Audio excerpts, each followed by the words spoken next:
this meeting of the Southfield Redevelopment Authority Board of Directors. And the item on our agenda for this evening is interviews for the executive director position. Before we begin any of the interviews, is there any discussion from the board on this matter? So we think that the screening committee, as everyone knows, has brought forward 3 wonderful candidates to us after a number of reviewing many resumes and doing a number of screening interviews. So thank you to everyone on the screening committee for all of your efforts with that. Since Chris was the chair of the screening committee, I will start with him at that end of the table with questions. And if you feel the need, giving us some background on any of the candidates or the screening committee's thoughts, or you can jump right into the questions. Sure. And then we'll go down the table.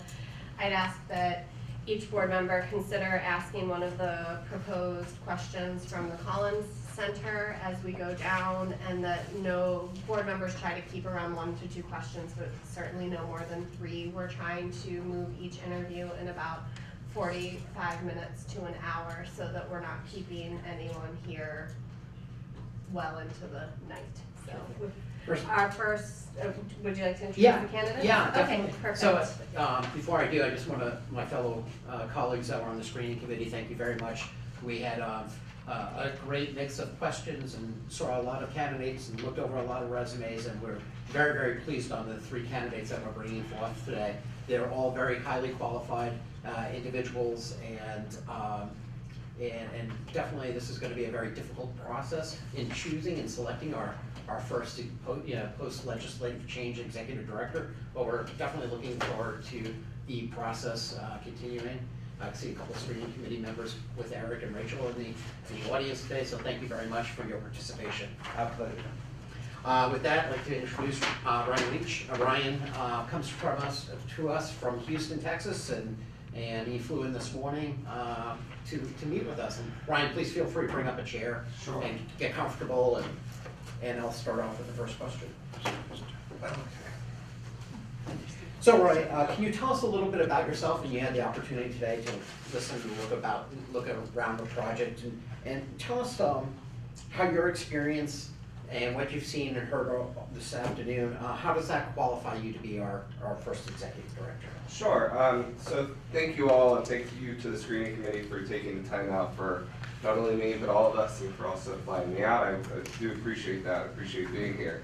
I actually learned a lot during our discussion that we had today with L-Star. I kind of have, a better idea of what your needs are and how I can be effective in this role based on that conversation. Also getting to see the site helped. A little bit about my background. My current role, I'm the executive director of the Downtown Redevelopment Authority for the City of Houston. I'm also the general counsel for Central Houston, Inc. Just in a nutshell, Central Houston is an umbrella organization that actually houses 3 different types of board. One is a redevelopment authority, which is a tax increment reinvestment zone. We take a portion of the tax increment and reinvest it in the zone in different types of projects for economic development. The other is a management district, which is made up of a board of business leaders and owners. It's also city council appointed, and they create a project plan that kind of does maintenance and takes care of the district and makes sure that it's moving in the right direction. And then Central Houston, which is a 501c3 board, made up also of many of the CEOs in the downtown area. All that to say is I have a lot of experience working not only with government appointed and government related boards, but also I have to work very heavily with state government, federal government, county, and city on a regular basis, all with the goal of making sure that the projects and the visions that we have for downtown come to fruition, that they are done transparently, that they are done efficiently, that they are done on time, on budget, all of those things. It sounded to me a lot based on what I heard today, that what you need is somebody that not only has sort of government relations experience or just public relations experience, you also need somebody that knows how to push projects along and work with developers in a way that will kind of bridge the gap between your needs and what the needs of the developer are in kind of the overall project of what this community is, or what this community will be and what these 3 communities are trying to achieve. You do have a unique project here, I'll tell you that. And these types of organizations or entities are always unique, but yours is specifically unique. But it's exciting because when I saw it, I instantly thought of so many different communities that are around Houston and in Texas, like the Woodlands, for instance, which are basically, what happens in Texas is ranchers or old ranching, they give us big swaths of land like you have right here, and then we develop communities around them and communities on them. And I see that L-Star has a vision that has worked in those successful communities.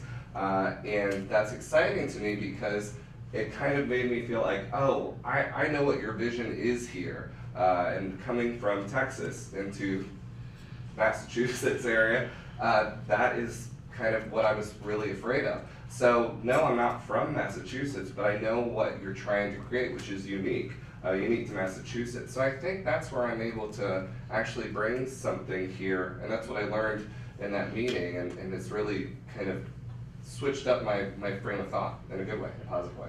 Terrific. Just a quick follow-up, and then I'll pass it on to to my next colleague. We've been functioning without an executive director forever, and we have a very small staff. How do you go about working and assimilating with the small staff and evaluating performance, evaluating the needs, the greater needs of the SRA?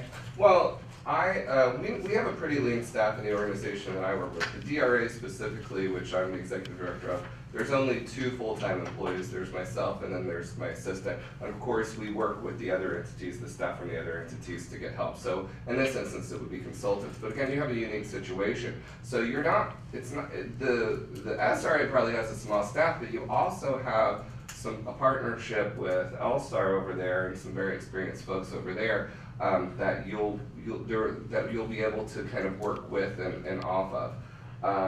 But as far as the staff here, what it sounds like to me based on that conversation earlier is that you're looking to grow and define what that staff is. And I think that what I would do when I first came in is really try to get on solid ground about where your funding comes from, what your role is as opposed to L-Star, and kind of where I play into that. I think definitely you're going to, since permitting is a lot of what you do and conservation is a lot of what you do, I'm not an architect, my background is more law than it is planning, so I think that I would try to find those professionals that are going to be able to focus on that, give me the feedback that we need for me to give you a recommendation based on what L-Star is looking to do. And somebody that is also going to be able to work with L-Star. But I think my role will be being sort of the translator between all these parties to make sure that we're kind of working towards the same goal. Because it sounded to me like the board and L-Star has this pretty similar vision, and where you kind of had that tension is having appropriate or professional level enough staff to really accomplish that. Terrific. Thank you. Pat, you. Hi, I'm Pat. The SRA is a special purpose entity and has many of the powers of a municipality and generally the powers of a redevelopment authority. Would particularly in your background give you the skills to lead the organization both over the next several years and with a view to the long-term health of the project? Well, as I stated in my current background right now, I work for a redevelopment authority, but also a management district and also a nonprofit that has community leaders, some that are appointed, some that are not. Now, all these different entities, based on what their goals and their project plan is, are unique. And so my learning curve will be figuring out and determining what is unique about this project. But I have experience kind of in coming into the DRA, my current job. It was a little dysfunctional when I walked in. There were grants that were not being managed, that were out of compliance, that I had to bring into compliance. I had to find a board structure that made all the board feel engaged without overtaxing them and overworking them, but also making sure that they're still active and actively involved and knowledgeable about what's going on. So my background right now, I know I have the skill set to come in and do that. Is it exactly what you're asking for now? No, I don't know that you're going to find somebody that has done exactly what you're looking for now, though.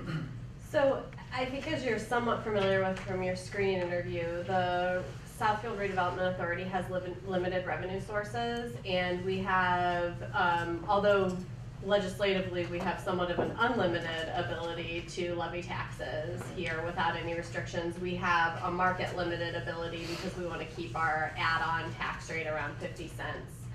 What in your experience gives you the skills to provide financial management to the SRA, and what background, if any, do you have in seeking alternative funding sources such as bonds or grants from state or local or federal agencies?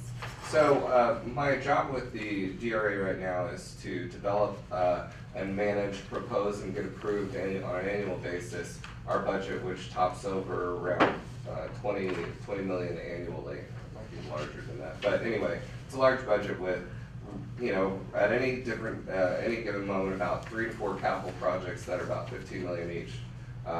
Then facade grants and all different sorts of things. So I have, you know, ongoing budget watch management, you know, experience, and that comes through a portion of the tax increment. So I also kind of understand how that works. Now, we have on occasion had to take out bonds, revenue bonds, that are bonds that we pay back over the lifetime of the TERS in order to do larger projects.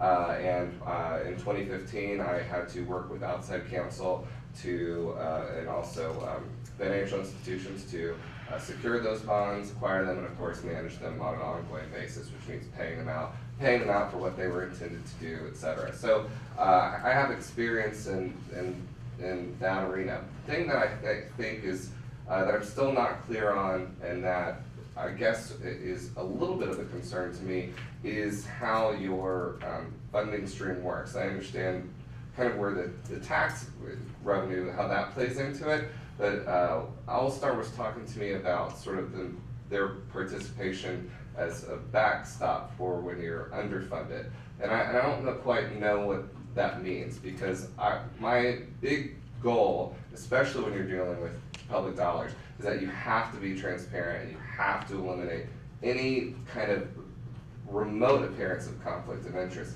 So I want to make sure that we clarify and are transparent about what All-Star's participation, as far as especially funding my role in this particular role is, so that when you make decisions and approve things and permit, and they do too, that they can't get called into question as having a conflict of interest.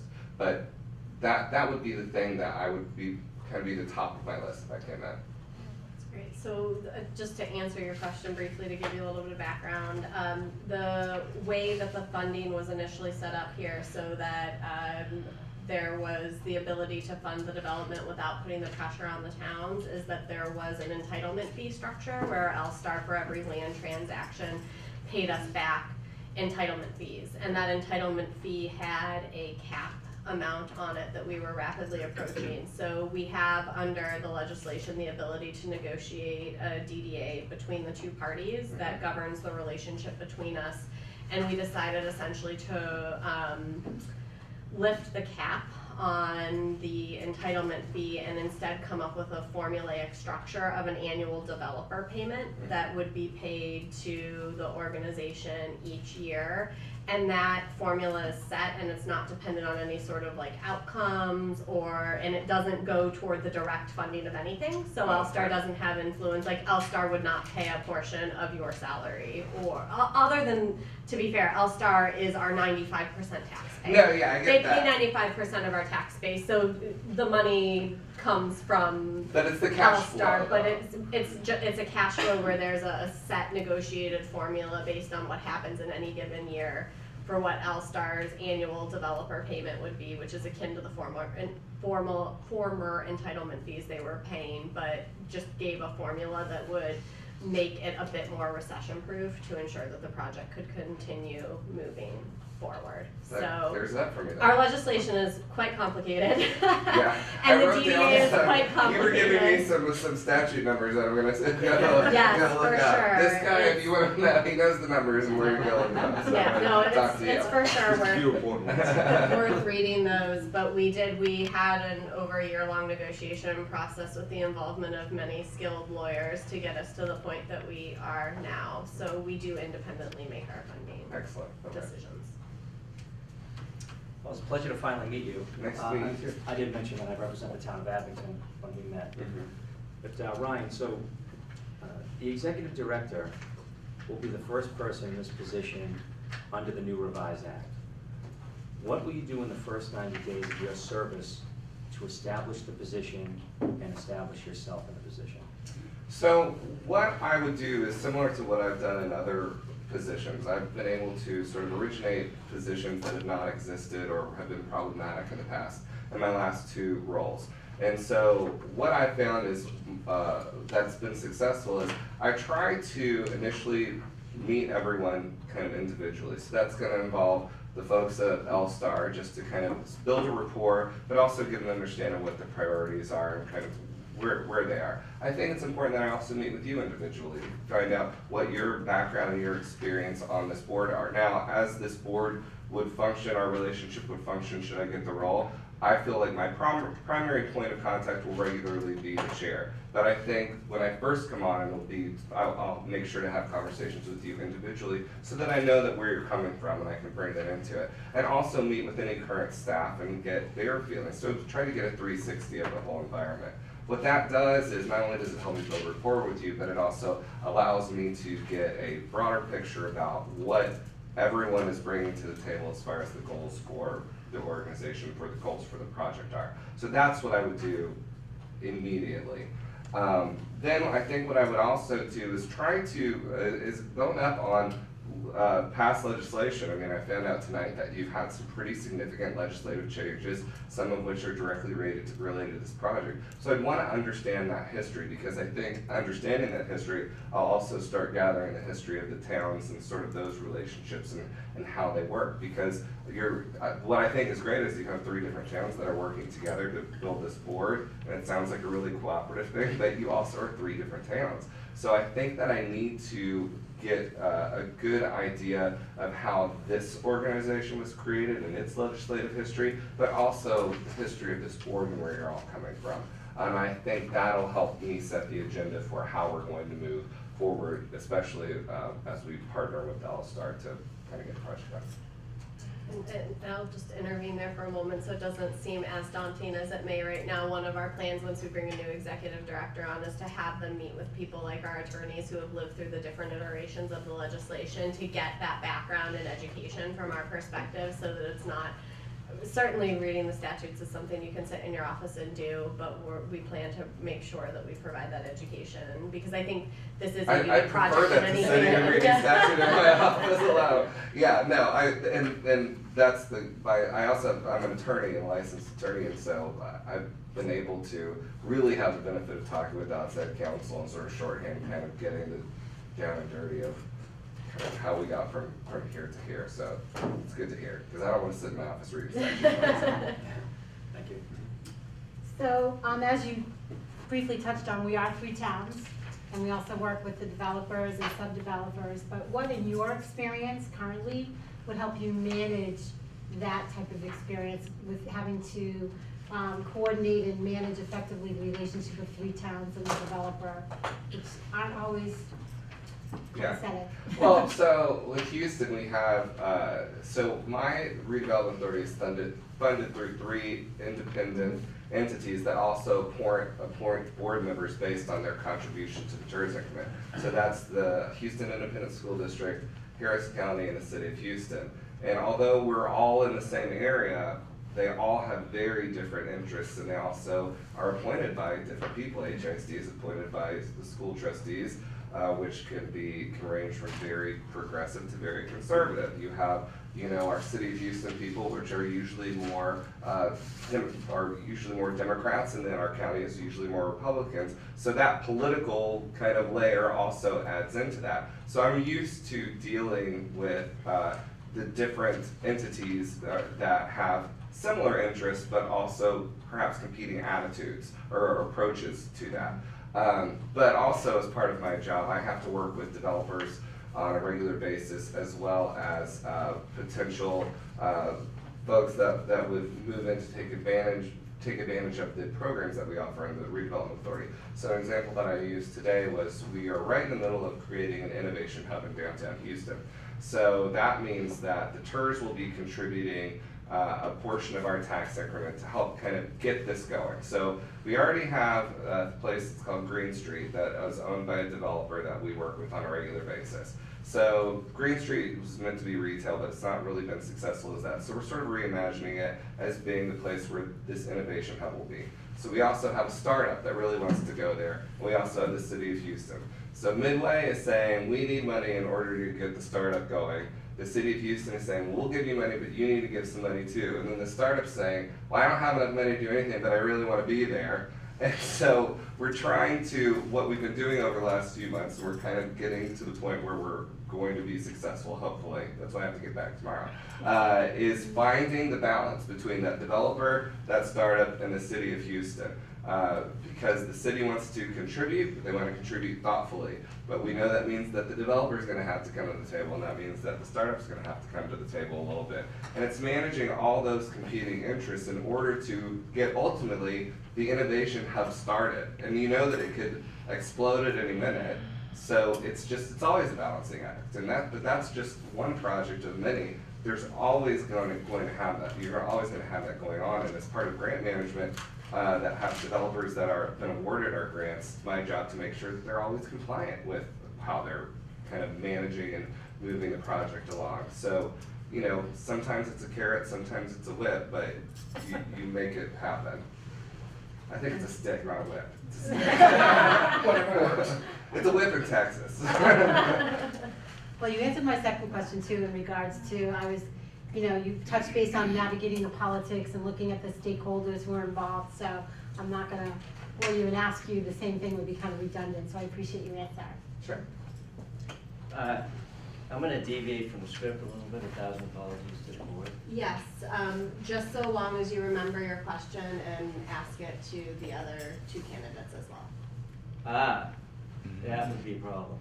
It's specific to the Houston Downtown Redevelopment Authority, so. Do you want me to go and then you think about what's on the list? Yeah, go ahead. Okay. Ryan, thank you for coming out and just, one of the things that concern us right now of this board is, we see an uptick of the building industry right now between residential and commercial development. And this executive director needs to play a significant role in this facilitating that development and working with the master developer, as you saw today. What in your experience demonstrates that you can play this kind of role effectively with this project? Between the board and the developer? Yes. Oh, okay.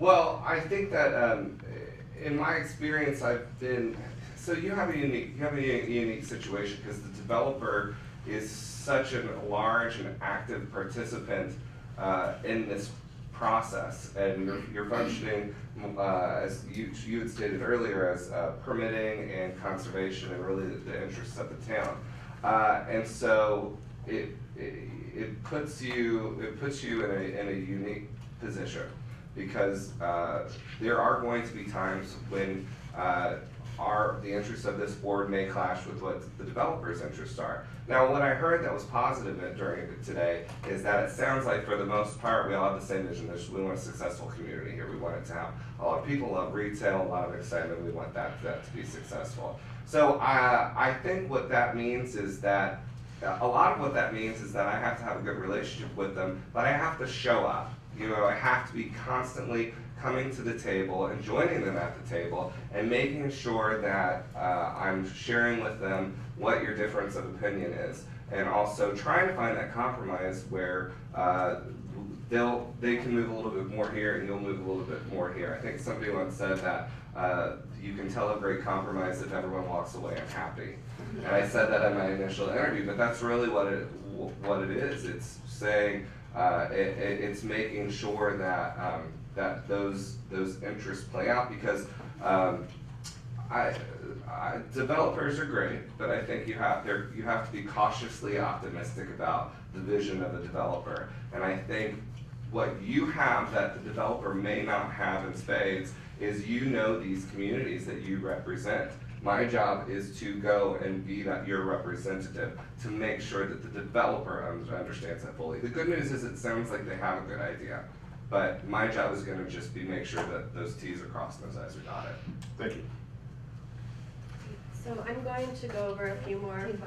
Oh, sorry. Yeah, so you touched on this, but already, in your current position, you have what to us is a big staff. You have government affairs, planning and design, a chief operating officer, you have a whole bunch of support, and we don't have that. And we do a lot of different things here, as you alluded to, and nobody's good at all of them. But really specifically, as you look at this place, what hard skills do you bring to this, if any, that you haven't already talked about? Your legal skills, obviously, is one of them. And, you know, when it comes right down to it and things get slow and we need work done, hard skill kind of work, in what capacity, or what have you done in the past that will really help us? Well, so when you say hard skills, what skills set are you specifically talking about? Legal, accounting, land use planning, all of the things that you are able to farm out right now and have in your past. Well, I don't, we have staff that does contribute to the ongoing daily operations of the DRA, but I'm responsible for them. I design the budget every year, and I plan it out, and then I have our financial consultant review it, but I'm the one that does it. And I'm the one that makes sure that we follow it. Same with our audit process. We have an outside consultant that will come and do an internal audit for us, but it's my job to make sure that they have all the information they need about the projects, where the projects have been, where they're going, how they've been in the past, how the money is getting spent. So I'm in charge of those things. The support staff that we have really come in when it's things that, like, I'm not an architect, so I would need our planning and design guy who comes in, who makes sure that our facade grants, for instance, are compliant with the terms of the agreement as far as the architectural facade goes. He does that, because I would never be able to do that. But aside from that, I'm general counsel for all the entities, so that means that I do all the contract negotiations, I do all the contract drafting, that on occasion, and that's just for your general everyday stuff. So for instance, when we're doing bonds, it wouldn't be reasonable for me to on my own try to attempt to do bonds on my own. In fact, I don't think it's even allowed to. So those are the It's not. There's a book of counsel. Yeah. In fact, there's not. But I mean, the deal is I have enough skill set to keep those daily operations going and do a lot of the stuff that it's costing you a lot of money that you've been farming out, as far as, you know, small contract negotiations and, you know, regular auditing, regular budgeting and stuff like that. But I also, you know, on occasion, I'm going to have to, you know, farm out some of that extra stuff too. And I think it's also important to note that I think having consultants is valuable, but it's not something that you should just do because you just think you need a consultant there. There's a lot of brain trust here and at L-Star that we can do on our own, but sometimes it's going to be valuable. And what I do know is when I don't know something, and what I do know is when I need to bring that out. But for the most part, I like to run thin. When I was at Pasadena Independent School District, I was the general counsel for the school district. So that meant I had to do some employment law, some special education law, some public education law, and, you know, a little bit of everything. But I was also an administrator that had to counsel principals on how to, you know, get out of hot water before they ever got into it. I do policy development and updates on a regular basis, so that I make sure that our employee handbooks and the policies that we follow are constantly in line with what the statute is, those statutes are being updated as, and stuff like that. And I also have a government relations background. Texas, we meet every other year, and when there's some bad legislation or even good legislation that's coming up, I go to the Capitol and I talk to those folks myself. Other TERSs will hire out a firm to do government relations for them. The problem is I don't find that to be very effective, because it's effective for me as the representative downtown to go down and meet with our representatives, who I also talk about on a regular basis, and say, here's what the reality is, and here's why it's important, I think, to have a consultant for that. Based on my experience, my skill set is a little insincere. So Did that answer your Fair question? enough, yeah. Okay. All right, so just a couple more questions on issues that I think are important to hit on for our executive director. The first is that one of our tasks is to ensure that various regulatory schemes are followed. One big piece of it, as you know, is environmental. Another piece of it is ensuring that the project labor agreement and labor relations are followed and are a priority on the project. What experience do you have in the regulatory area, and how would you go about managing this piece, whether personally or through the use of outside consultants? And I guess to give you just a little, we have certain requirements, like we have to have an independent observer from the state, we have an environmental consultant, so we have some of those processes in place. Yeah. But I'd like to hear about your experience and how you would manage it. Well, in both when I was at the school district and in my current role, my job, the compliance is a portion of my job, making sure that the developers that are getting grants from us are compliant with the grants that we're giving them, making sure that our bonds that our bond payments are compliant with what the purposes were set out to do, and making sure that our projects are also in line with whatever the project plan is. So I guess all that to say is that, you know, when managing, you know, ensuring that we are compliant with environment regulations or labor agreements or whatever, that's part of the job. I think it's just sort of an essential function, sort of, you know, like coming to work every day. I just also got to make sure that we're doing what we're supposed to do. So I don't have to do a lot of environmental stuff in my job right now. But I don't imagine that skill set doesn't really translate. Of course, I think that where I would probably need help from the beginning is getting an understanding of what those requirements are and how we are we compliant now? If not, how do we get there?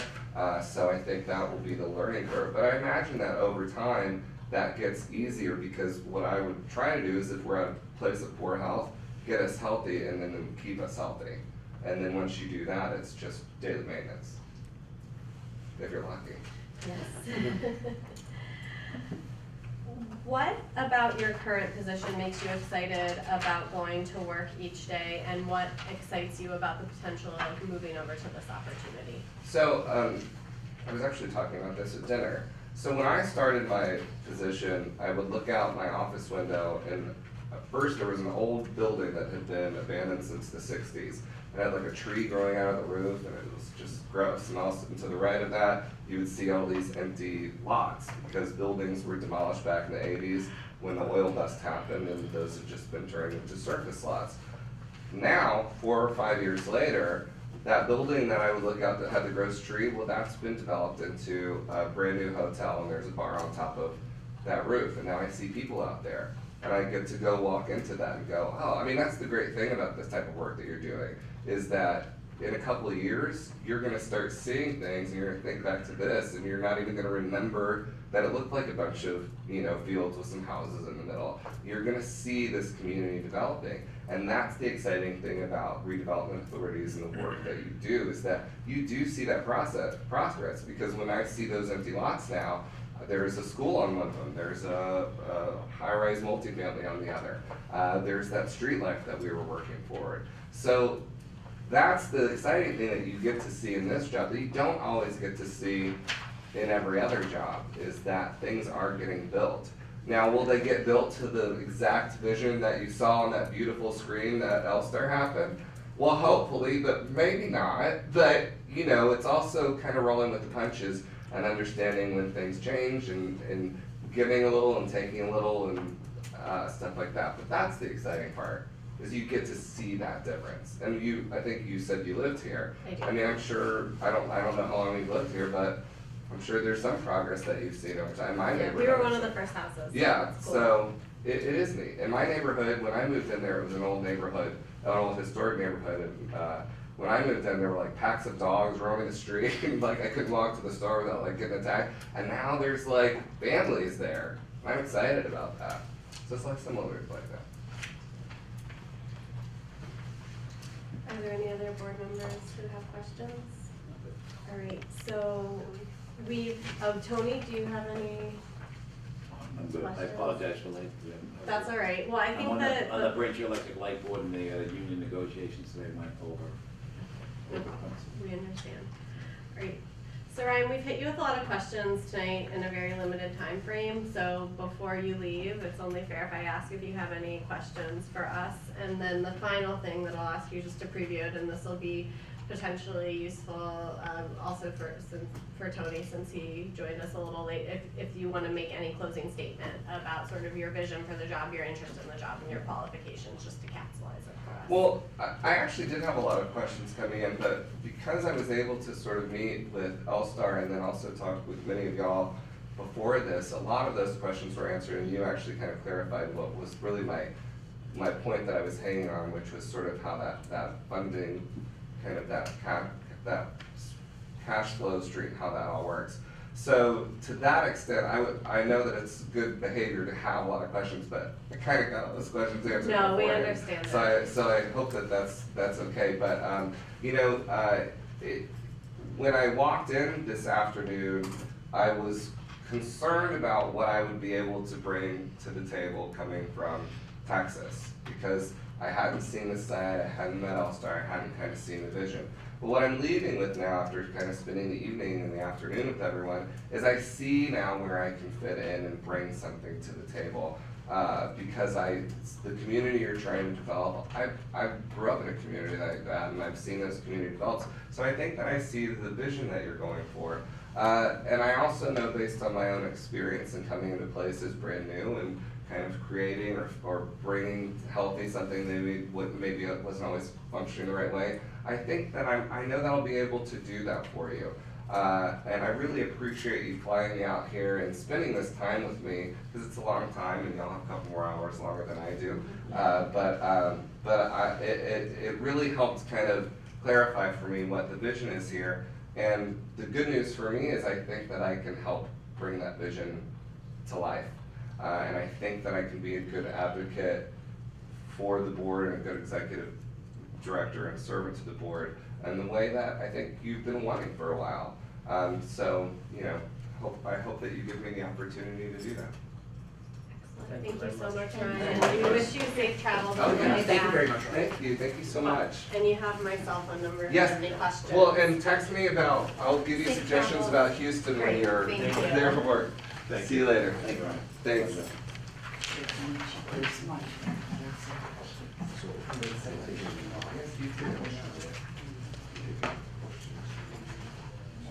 You think Tony can ask me questions or someone asked too?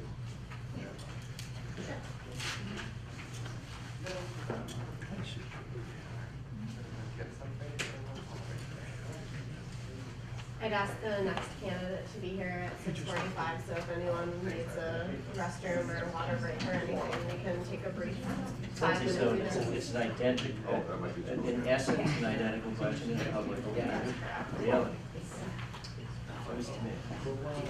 If you have a follow-up, then you can follow up. You can follow up, so you just have to think of sort of a general question to. Chris, who's next? It is going to be Thatcher.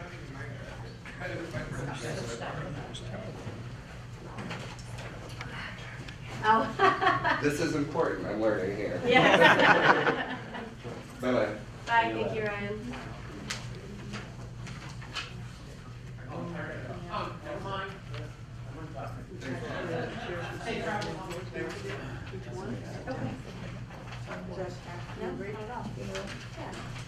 That's what, well, like a law. I know, she's right. Yeah, I just need to know whether the risk of most, should the votes just need to go unclosed. Sure. I asked them to give a closing statement. I give everyone a 5-minute break, it's closed. We've asked, no problem.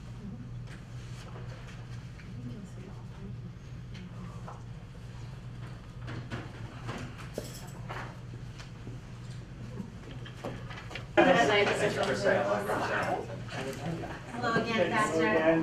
David, nice to Good to see you. Pleasure.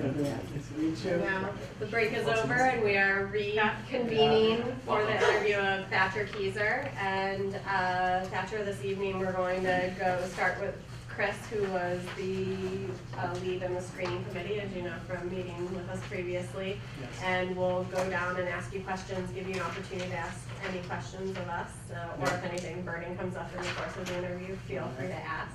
And with no further ado, I will hand it over to Chris to do a brief introduction and start the questions. Great.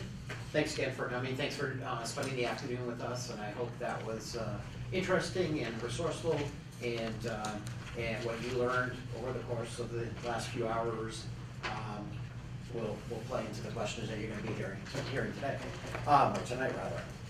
So can you tell us a little bit about yourself and how your particular experience and training qualifies you after what you've seen for the position of the executive director, our first executive director since the change in legislation? Okay, happy to. My pleasure, and thank you for calling me back after the first round. So, my background in history is sort of a dual track. One is a lot of municipal history, over 25 years of experience working with local government at the state level, regional level, and at the local level. I spent 5 years representing all the cities and towns of Massachusetts up at the State House, dealing with all the major municipal issues, legislation, written laws that have been passed, written a bunch of laws that never got passed. So a lot of experience at the large policy level issues for local government. I've also, in that line, went on to create the Metropolitan Mayors Coalition, which actually got a lot of play today in the Globe about their joint strategy on housing issues. Created that back in 2001, where it was a concept of getting, at the time, 9 mayors or 7 mayors and 2 city managers to work collectively together to collaboratively work on the major public policy issues that was challenging sort of the urban communities in Massachusetts. 2 weeks after we officially kicked off that group, 9/11 hit, so one of the first tasks that I had to do was bring together from 9 cities, the police chiefs, fire chiefs, and emergency management directors, get them all in one room at the same time, and actually get along and start coordinating the activities for that, which was, we considered historic at the time. So it was those type of projects, working on health insurance challenges for local government, which 10, 12 years later resulted in the legislation that helped municipalities save a ton of money in health insurance, have more flexibility. So those are the type of issues that I worked on behalf of all the mayors. The concept with the mayors was being a resource person, working on those kind of projects, but not sitting in City Hall, getting sucked into the vortex of whatever the issue of the day was that would distract, all the other the city workers. After I left that, I went to the city of Beverly, where I was the director of purchasing and contract administration. As I described, was running the business end of the city. And one of the duties I was assigned my first day on the job by the mayor was all the union collective bargaining agreements had been expired for more than 2 years.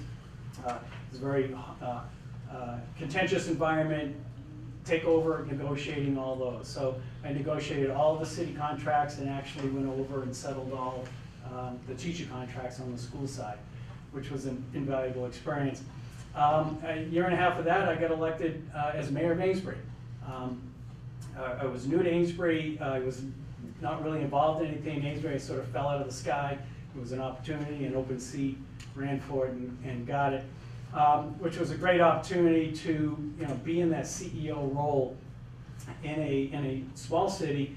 And the way I describe the effort or what I walked into is a lot of great people there, but it was pretty much a small mom and pop shop that really needed to step up its game, professionalize, really tighten up operations in order to survive as a municipality. The success story there was when I walked in the door, there was hardly any free cash. They were taxing at the max 2.5, no stabilization fund. When I walked out, we had over $1.2 million in free cash, $1.2 million in stabilization, and had bent the curve on the taxes such that the levy capacity was about $2 million of levy capacity, meaning our tax raises were less than 2.5, which gave us capacity. So that, I thought, was a great success story, and doing this all through the worst economic recession of our time. The other track on my life in that story is my now 38-year military career, which this Sunday afternoon was the last time I wore my uniform. I officially, Congratulations. yeah, Thank you. Thank you. I officially retired on 1 January, but Sunday was my last duty day. But 38-year career, active duty, then joined the Guard, and the summary of that whole experience, 10 years enlisted, then commissioned officer. It's all about leadership training.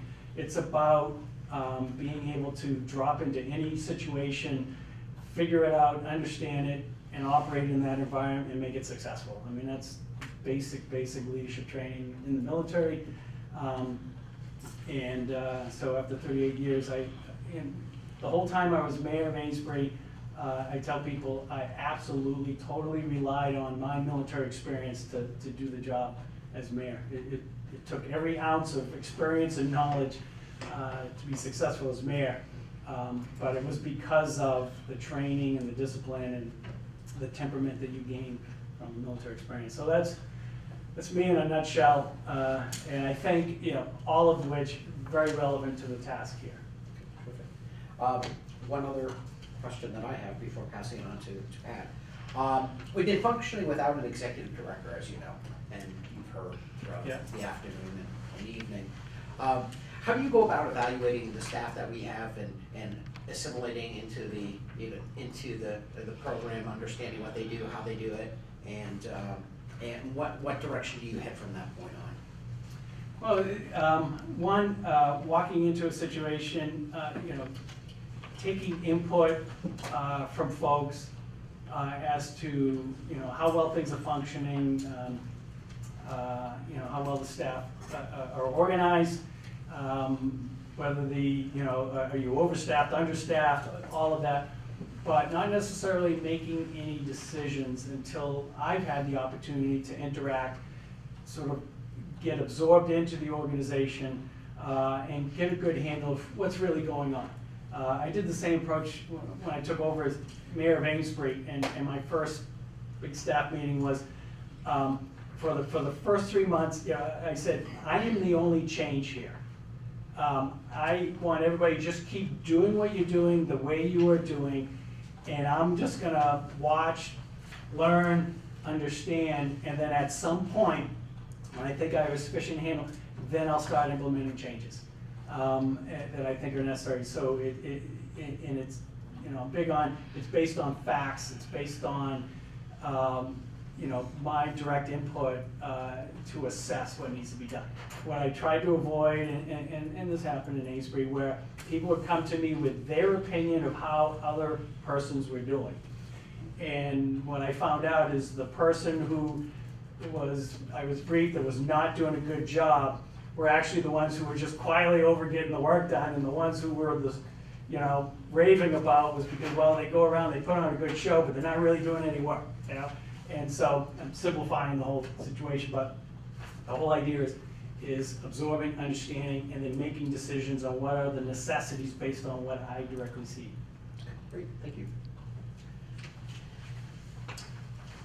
Next, the SRA is a special purpose entity, and that has many of the powers of a municipality and generally the powers of a redevelopment authority. What particularly in your background gives you skills to lead this organization both over the next several years and with the view of the long-term health of the project? Well, first, I currently run probably the only other example in Massachusetts of a similar authority.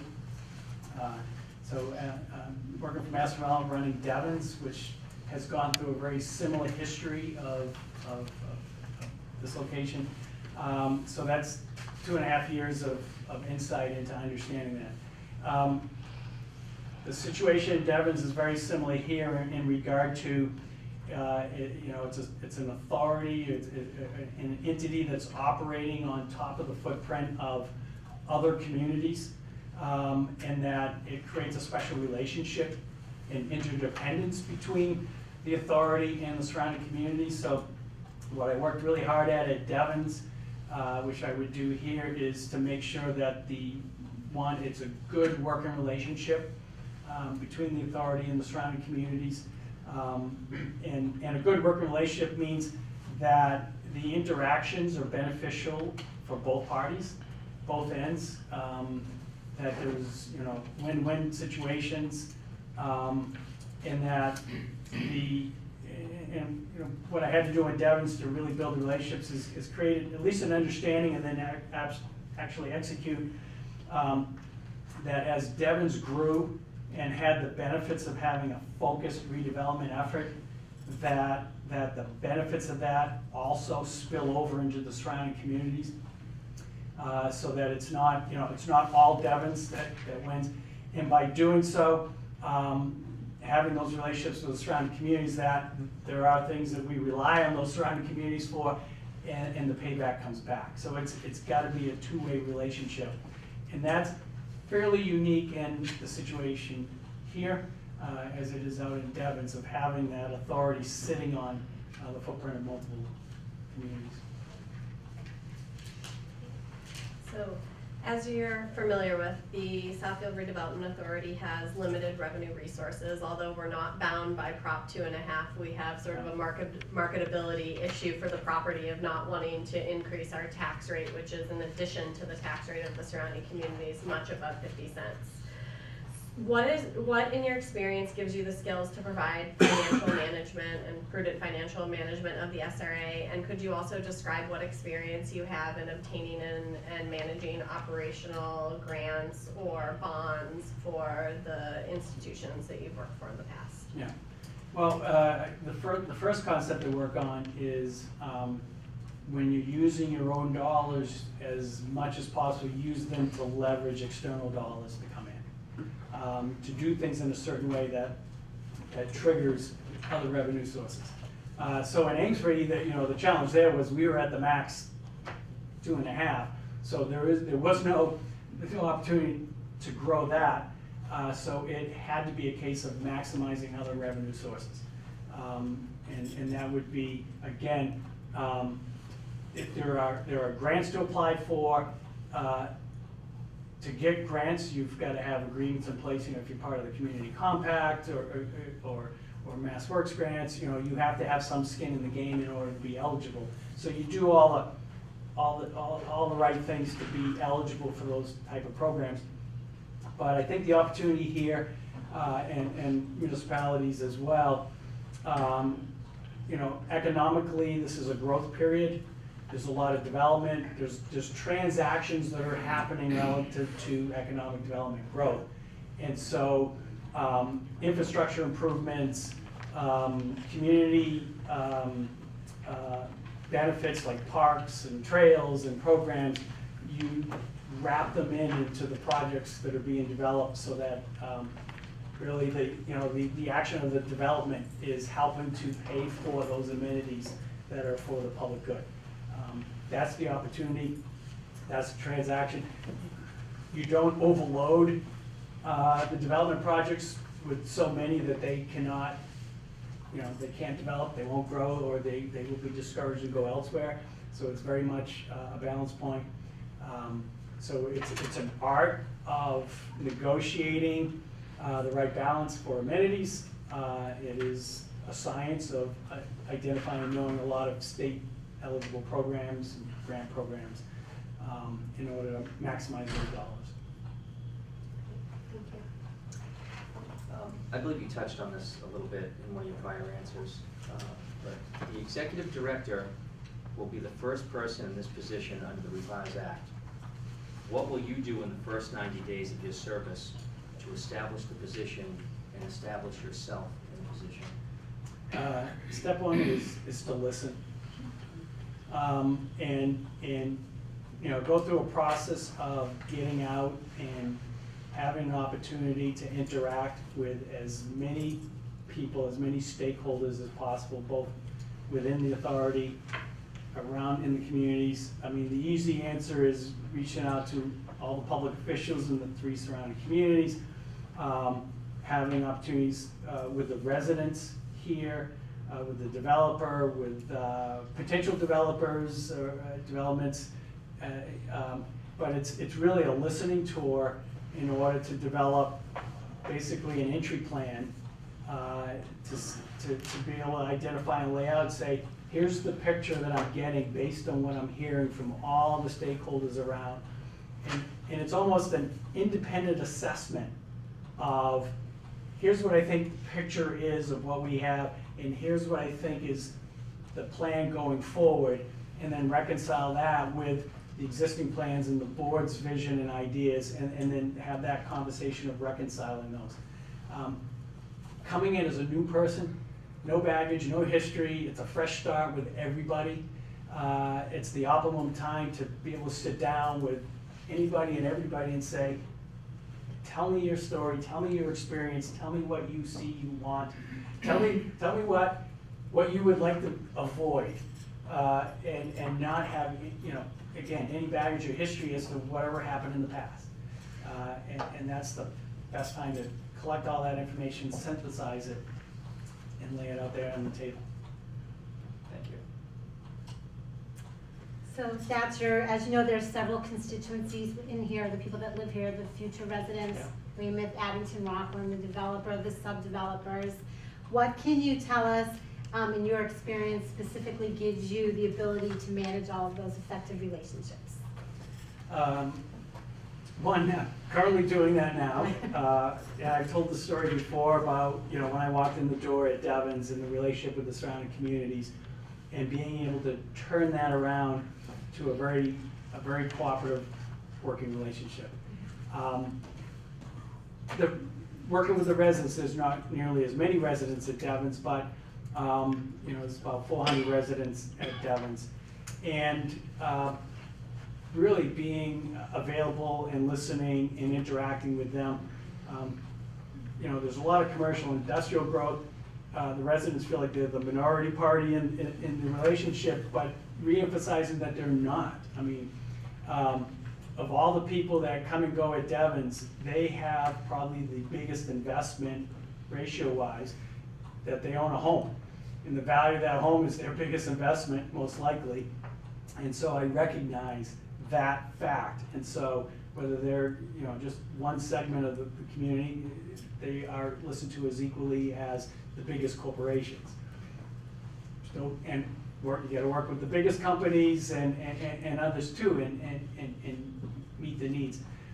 The biggest factor of managing communities is that naturally there are different goals and objectives between the different constituencies. They're all connected, and it's being that person that blends together the needs, wants, desires of the different constituencies to make it work for everyone. Which means nobody gets everything that they want, but hopefully everybody gets everything that they need out of the relationship. And it's not an easy process. It's not always 100% successful, but it's working towards that effort of reconciling all the constituencies together, and being communicating with, interacting with all of them as part of the normal course of doing business. Great. And just to follow up on that too, do you feel like you have the skills to attain support navigating the politics of all that will be taking place within the 5 years here, or more than that? Yes, I mean, my experience is interacting at state, local level, federal level at times. I've been successful at building relationships. You learn, you never burn a bridge. Your arch enemy today is the person you need as an ally tomorrow on a different subject. That you never internalize the conflict. Because like I said, that person that on one issue is your enemy, the next day you need each other. So it's maintaining that, very professional, courteous, respectful relationship in all situations. At the end of the day, there are people, 15 years after the fact that you get into a position and you end up interacting with. One quick story in that, back in my MMA days, working on transportation issues, a woman, Louisa Polanski, was a staff person at MassDOT. We were on opposite sides of task force that working together. We did great battle. Many years later, I'm the new mayor of Amesbury, and she's the head of Mass DOT. And I had a whole bunch of transportation projects in Amesbury that were just stuck for funding, both on the state and local level. And it was just, call her up, hey, how's it going? It's been a long time. And having that mutual professional respect. We met, we worked out the arrangements for, Amesbury, and did over $30 million of transportation projects. And it was because had that relationship that even though we were on opposite sides, it was a very professional, respectful relationship, and working together later, it paid off. Great. Thank you so much. As mayor, you had a lot of resources to fall back on. You had a town planner, you had a town accountant, you had clerk, chief of staff probably. And at Devon's, you have a similar system where you have the Devon's Enterprise Commission for Land Use, which is essentially like us. We don't have those resources. And I want to get a sense of the skills that you bring when, when times are lean and we need to budget and make and supervise land use and environmental regulations, et cetera.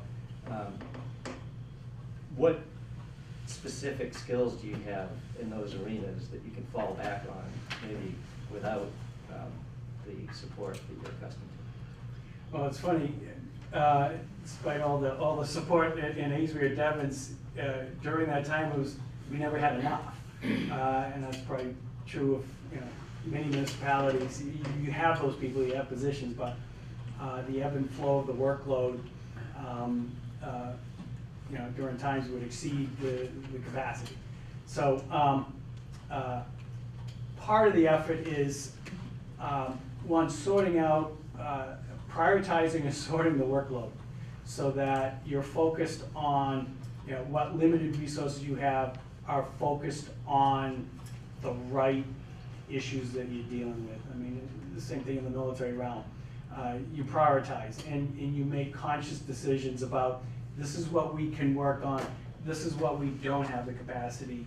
And then for those important issues that there is not the capacity to work on, you build a case to the authority to say, get me the resources I need to get it done. Let's make a conscious decision.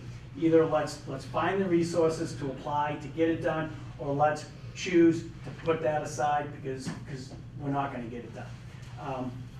We're not going to try to fake our way through and say, yeah, we're going to be able to do these 10 things and then fail at it. Any organization, you have to operate with transparency in what your capacity is.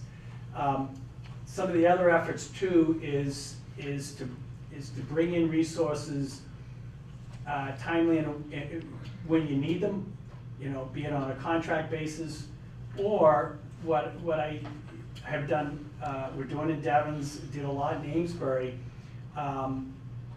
where we were not the only entity that didn't have enough capacity to do the tasks that we needed done. So we regionalize and we pool our resources. So we share our resources. In Amesbury, we combined our health departments between Amesbury, Newburyport, and Salisbury. We combined, animal control services, a number of services where we lowered the cost of doing those services or gained access to the people that we didn't have to get the task done. A simple example is, animal control calculated as a 60-40 split. I'm sorry, that's the health. The animal control, I forget the ratio, but there was a split of workload. So we were only paying for the portion of the workload that we absolutely needed, it's all we paid for their half. And so by doing those things, that's how I was able to build up free cash, build up stabilization fund, cut taxes to less than what 2.5 allowed, was by being a lot more efficient at doing the tasks that we're doing. At Devon's, I just entered into an intermunicipal agreement where my DPW director is now also the DPW director for the town of Shirley. It's interim, get them through the winter, but in this case, Shirley is benefiting in that, you know, for a really short price, they are getting the services of, you know, the management from that. And those type of agreements are, you know, Massachusetts, 351 city-states traditionally, you know, it's not the norm to do those type of things, but it is necessary, and I've been able to do those type of agreements, many of them over many years.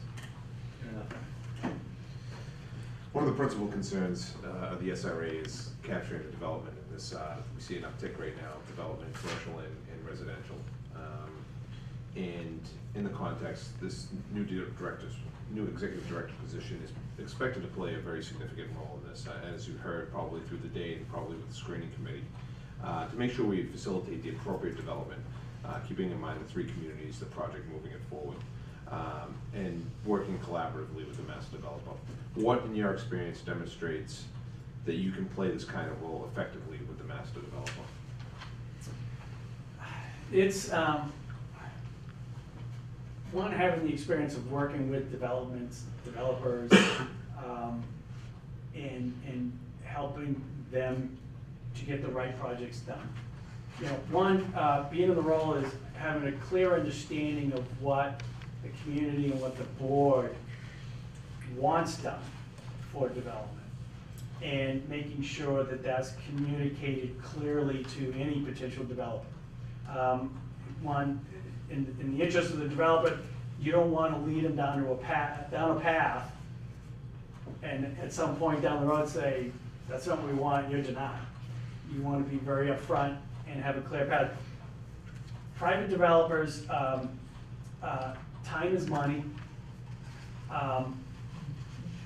It's better that they know coming in the door the vision and picture that you want as a board, so that they're not wasting their time and resources to draw pretty pictures of something that you don't want. So I see a key role in its communication in doing that. And it's also in situations where there are some unique or innovative or creative approaches by others that may not fit, you know, what the board thought they wanted at the beginning of the process, and so that communication goes back in the other direction. And it doesn't wait till it's at the, you know, approval stage. It's saying, hey, there's something new, something different, and in my professional opinion, I think this is good. I think it's a little different, it's off the beaten path. It's gonna take, you know, some public consumption to kind of adjust to it.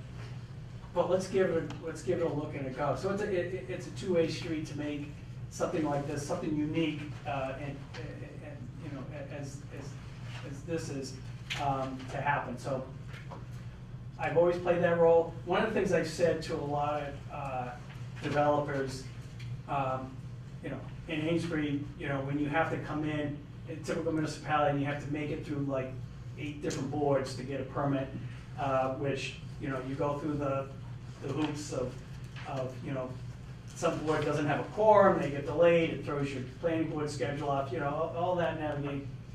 I say to developers, you know, if you have a proposal and I think it's good for the community and I think it's a winner, you need to trust me to get it through the wickets. You know, don't come running in with all the engineers and architects and all the maps on day one, blasting in the door.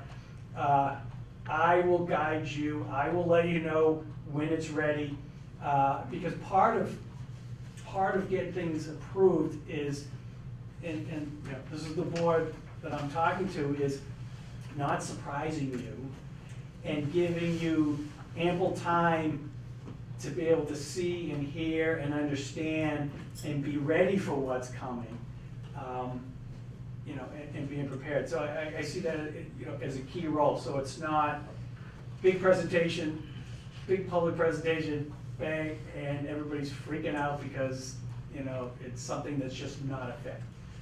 So, and that's experience gained by trial and error over many years. Thank you. The executive director will be the first person that's positioned under the revised act. What will you do in the first 90 days to service and establish the position and to establish yourself in the position? You did allude to that earlier Yeah. in regards to how you work with that. And I'd like to take that question and elaborate a little more and tie that into, obviously, Devon's and your mayoral role. How'd you do it there? How would you do it here? So, and I've already spoken about, you know, sort of listening Exactly. as an aspect, but there is another element too, is establishing yourself in a leadership role, and especially when it's a new position that doesn't exist. You know, in the basics of leadership is one, taking responsibility for the whole organization.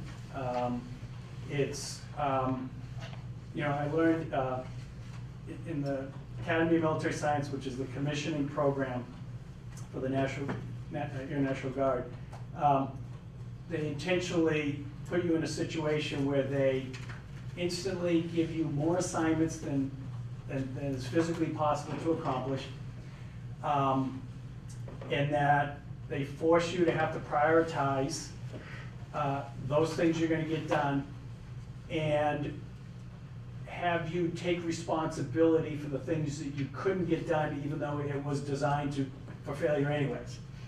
And it's to take that ownership and say, no excuses, didn't get it done. And the element of that training is, it's that temperament, it's that toughness of taking your lumps, but making those choices of the tasks and the things to be done, that you get done those that are most necessary, and you own those that don't, and through that you learn to become a lot more efficient, a lot more effective. You achieve, I know in that situation, you achieve far more than you ever thought you were ever possible of achieving. And the key part of that is just taking ownership of the responsibility of being a leader in that situation. Thank you. So it's establishing that criteria. I have a few more questions to wrap up, Okay. and then we'll give you a chance for questions and a closing statement. The first is that one of the tasks and responsibilities of the redevelopment authority is to ensure that certain compliance and regulatory issues are addressed, and that we're fully compliant with environmental regulations, with labor regulations, making sure that the project labor agreement is working the way it's supposed to work. What experience do you have in these arenas, and how would you approach ensuring that we were complying with all of our various state, federal, local obligations? Well, one is knowing what are all the requirements that you need to be compliant with. And one of the first things I do in a new position is I create my own key documents library, and I read. And I always try to make it where when I'm challenged on meeting any type of regulatory requirement or regulation or law or whatever, is to try to obtain first-hand knowledge of what is the requirement. Not relying on somebody else saying, yeah, I think you have to do X. Well, show me where X is. I want to see that. And I want to make sure that that's the current regulation, that it's not been superseded by others. So it's just a basic mechanical, creating that library and going through all the key documents. I did that in Devon's, was going through all the legislation and the zoning bylaws, everything, it doesn't mean I understand it all, but I've at least had a look at it, so when you're dealing with the subject matter, you're like, I think I've heard that somewhere, and I think I know where I can find it. I will not claim to be an expert. I try not to claim to be an expert in anything. So there'll be regulatory areas that I may have some higher level involvement with, but had not been sort of hands-on involvement with, then I reach out. You know, one of the benefits of sort of operating in Massachusetts for many years is being able to pick up the phone and calling up, you know, be it mayor, town managers. I worked a lot over the years with a lot of legal counsel, to be able to pick up the phone and say, hey, I remember you did a lot of work in this area, help me with this. So it's reaching out. And then if it's something that's particularly of a legal nature, very technical nature, that we need to bring in some specific technical help, then that's a conversation we would have. If the resources aren't there, that's the conversation we have. It's a lot cheaper to bring in an expert to sort it out than to fix a big mistake later down the road. What makes you excited about going to your current position each day, and what about this opportunity makes you excited about the potential of transitioning to this project? One of the big things about Devon's is creating a community. You know, in Devon's case, it was a big Army community that disappeared overnight, and rebuilding that, putting it back in. And so this is the same thing at a different stage. And so it's coming in and building a community, building something new. I mean, the presentation that we saw earlier, bringing in all of the, you know, innovations and technologies of building a community, building roads and infrastructure, and the way the relationships between the different segments of a community connected. There's a lot of very creative, innovative ideas, and it's seeing those get implemented. What's exciting is at some point being able to say, this is one of the most innovative communities, it's thriving, it's one of the best places to live, work, and I had a part in making that happen. So we've hit you with a lot of questions tonight, and I know that you've had some opportunity to view L-STAR's presentation earlier and to go on a tour with a couple of the board members and L-STAR, as well as speak with the screening committee previously. But are there any questions that you have remaining for us that we can answer for you? Well, based on all the conversation we had today, it was a pretty lively conversation. I'd like to get a sense of, you know, what's your vision of the relationship between the executive director and L-STAR, and how that relationship, I mean, there's a lot of talk about it being very cooperative, collaborative, but there is also two separate roles being played here. One is the developer, one is the permitting and you know, overseer. How do you see that executive director role in that context? So I think part of it is what you touched on earlier, and it's sort of the no surprises, do the work so that people can get on the same page. I think first and foremost, obviously, our executive director will be responsible to the board and to the interests of the project and to our regulatory scheme and requirements and the vision. And the developer obviously has their own interests that sometimes are disparate. But the hope would be that in working together on a day-to-day basis, we can come to a place where to the outside world, to, you know, the Amazon or whatever the next great opportunity is that comes in, or some of the smaller developers who are doing a residential, that it does look like a united partnership, and that it truly is, that it may be one with a lot of hard work and bumps in the road along the way, but that we're able to reach a place where externally we've come to a place of having a unified front in what we're looking for. And I think that the work done by the 3 towns on the Amazon project with us was an excellent example of really a coming together. And I think if we could use the secret sauce from that and bring together more opportunities on even smaller things, to make sure that we're doing our duty, but also to have a great presentation to the outside world that you have an interested master developer here, you have, you know, a motivated board who wants to see development happen. We all have I think, a great vision of what would happen here, and I think unifying that in a productive way would be my vision, and I certainly welcome any other board members. I think you summed it up.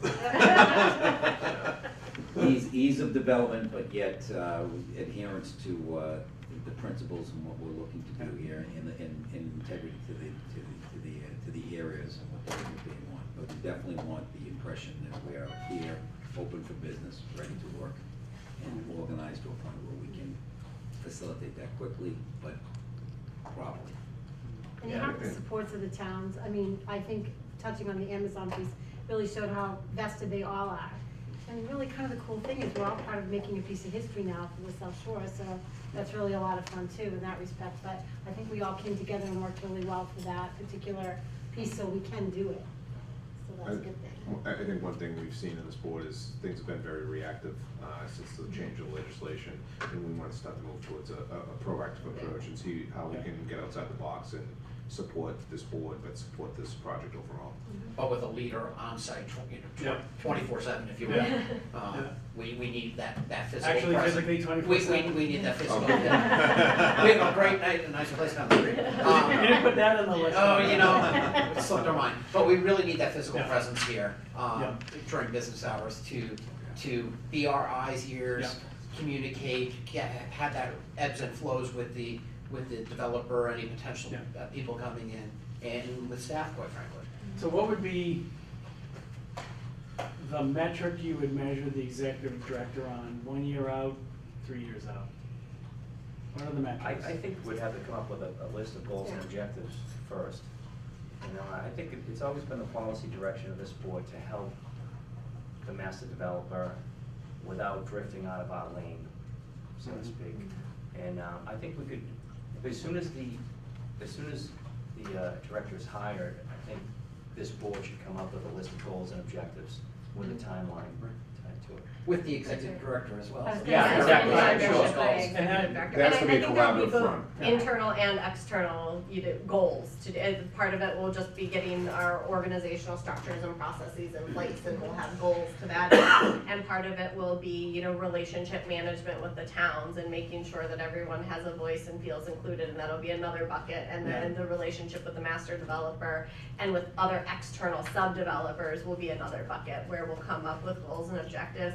And I think, for me, and this is speaking for my own vision of what I've thought about for it, I think realistically, a lot of the first year is just going to be relationship building and getting processes in place. I expect that we'll operate differently by a year from now, but everything won't be a well-oiled wheel by then. Maybe by 3 years it is. We've put the processes in place and we've tested them and we've corrected them, and things are really running wonderfully. But I think a lot of the first year will be, there are so many people who are interested in this project on so many levels, and it's important that they all have a voice in it. And I think a lot of the first year will just be making sure that everyone knows that you're the person now, and that we have implemented a way to make sure that we're bringing the stakeholders together for the productive development of the project. And to add to what you've already stated is no surprises. No surprises to you, no surprises to any of us, and that's top of the list. Yes. I think we've turned the corner with some of the internal processes and where we're going. We made a lot of changes. And we need your ability to adjust, adapt, Yep. and And overcome. So, Not to jump on the it's, and to do that in conjunction with everyone here. There will be problems no matter where we are. We need someone that will understand that there are problems, and we have to work towards work together towards that common goal of making this place a center point and a catalyst for economic growth and for the neighborhoods. And we want the person in charge here to be part of that catalyst, to propel, not a deterrent, but yet not a doormat. So it's a combination of the two. And certainly, I think as others have touched upon, the transition to proactivity. I think about a lot of what you've said about sort of the grant sources and the funding sources. I mean, right now, we've been managing without an executive director, so the board members do a lot of the work. We talk to the state, generally speaking, when the state calls us, because they've identified an opportunity, or they want to refund a bond or something of that nature. And there are all kinds of opportunities that are out there for the project. that a full-time person whose job this is will be able to leverage, that just hasn't been possible. So I think that there's certainly a lot of creativity in the role, and that's why, as others have stated, we'd wanna, part of the reason we haven't come up with a list of sort of metrics for 6 months, a year, is we wanna sit with the executive director and figure out what their input on those metrics will be. Can I make a last comment? I'm sorry, I've made probably too many. You You've mentioned. met Tony now. Yeah. Pride of accomplishment, you said you want to be part of something, and that hit me strong, because that is what that's what we're here, over 6,000 residential units, 6 million space in office space. This is a tremendous project, and to be able to see the vision and understand that vision and want to be part of that team and part of that vision is an important part of this. So I think the final thing is we, invite you if there's any closing remarks you want to make, or any sort of summary of what you've shared with us this evening that would be helpful to the board in making its decision. Well, we've covered a lot of ground, so being brief, but no, I appreciate the opportunity to be part of something as exciting and something that's definitely on the move. I see and hear about it. It definitely is one of the top, probably the top shiny development opportunities in Massachusetts, and very much enjoy being a part of that team. Patrick, thank you again for coming in and meeting with us. It was a All right, pleasure. thank you. Thank you. Thank you. Thank you. Thank you. Good to see you again, thank you. Thank you. All right, thank you. Thank you for your All service. right, thank you. Thanks. Ha! Lucky. All right, good to see you, thanks. No, that's not my cell phone. It's Chris's. Okay. He has your cell phone. Yep. Jay or Rachel, I think we'll reconvene in about 5 minutes for Paul, so if one of you knows where Paul is, okay, great, thank you. You have to just give me the old. No, it's good, I think. Yeah. Paul, nice to see you again. Paul, Tony, let's go. Welcome. Absolutely. Yeah. All right, at this time, we are going to reconvene for the interview of Paul Niedzwiecki. Did I get that? Okay, perfect.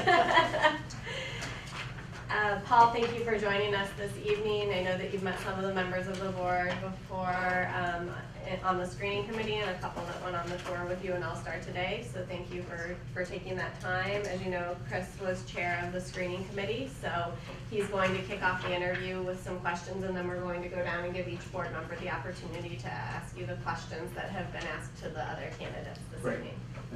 I know it's been a long day, Paul. Thank you for spending the better part of it with us today, and My pleasure. and seeing the development and where we're going, hopefully, and where else is the presentation and so on and so forth. So I'm just going to kick this off. If you could tell us a little bit about yourself and what you saw today and what you know about the SRA now and the project as a whole.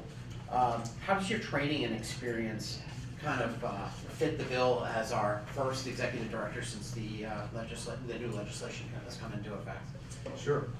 Well, I have 17 years of experience in senior public administration roles. It started with as Vice President General Counsel for Commonwealth Corporation, which is a quasi-public organization that does workforce development and economic development. From there, I actually went to the Cape to work for District Attorney Michael O'Keefe, and he was elected after 30 years of District Attorney Phil Rollins, who was the first Cape Islands District Attorney, primarily because Michael needed his financial system set up. So I went down there and set up the DA's financial system. I was his chief financial officer and special assistant district attorney. And from there, I went to the town of Barnstable as the assistant town manager, primarily for economic development reasons, to work on the Main Street revitalization project in Hyannis. Had the opportunity to work with the community there, work with the Business Improvement District, an area chamber, regional chamber, planning board, ZBA, to get that downtown revitalization plan passed. It won a couple of awards, but it really served as the first growth incentive zone that we did on Cape Cod. So it was the only area on Cape Cod that you could develop where you didn't have to go in front of the Cape Cod Commission for regional regulatory review. And that was so successful that when the executive director of the Cape Cod Commission left a year later, they asked me if I would be interested in applying for that job. So I am the executive director of the Cape Cod Commission. Currently, I've been there for 10 years. And I was really brought to that agency at a time when that agency had a reputation for being overly regulatory and bureaucratic and needed some changes. There was a regional blue ribbon committee put together that had suggestions on how to do that. I went in there, the commission has a staff of 40 people, and worked with them for 6 months, and then after 6 months, we restructured the Cape Cod Commission. And there were some very difficult decisions that were made at the time, but it brought that agency through a period of transition so that we weren't as focused on regulatory matters, we were more focused on comprehensive planning. And in the 10 years that I've been there, we've just finished a regional wastewater management plan that takes the Cape's biggest problem, which is wastewater, with an estimated cost to solve that problem of $6 to $8 billion. And bring it through a regional process where we negotiated with EPA and with the state to change regulations to make it more flexible, and we brought that cost down to just about $2 billion now. So a significant decrease, but still a lot of money. And since then, we've moved through a regional policy plan. We have to update it every 5 years. We're in the process of updating it right now. And in this version of the regional policy plan, we will designate activity centers in those communities that where it registers, where it's necessary. And so we have a different way of scoring that. We use walkability scores, other sort of issues of design and function, street grid process, and we evaluate those areas, and those areas that are appropriate for density and more verticality than the Cape normally sees will be areas where one of the incentives we will provide is no regional review, that we're forcing those towns and asking those towns that want to participate to come up with a master plan for these areas, these historic economic centers that they want to revitalize. So it was a great afternoon. I mean, this is really a stunning project.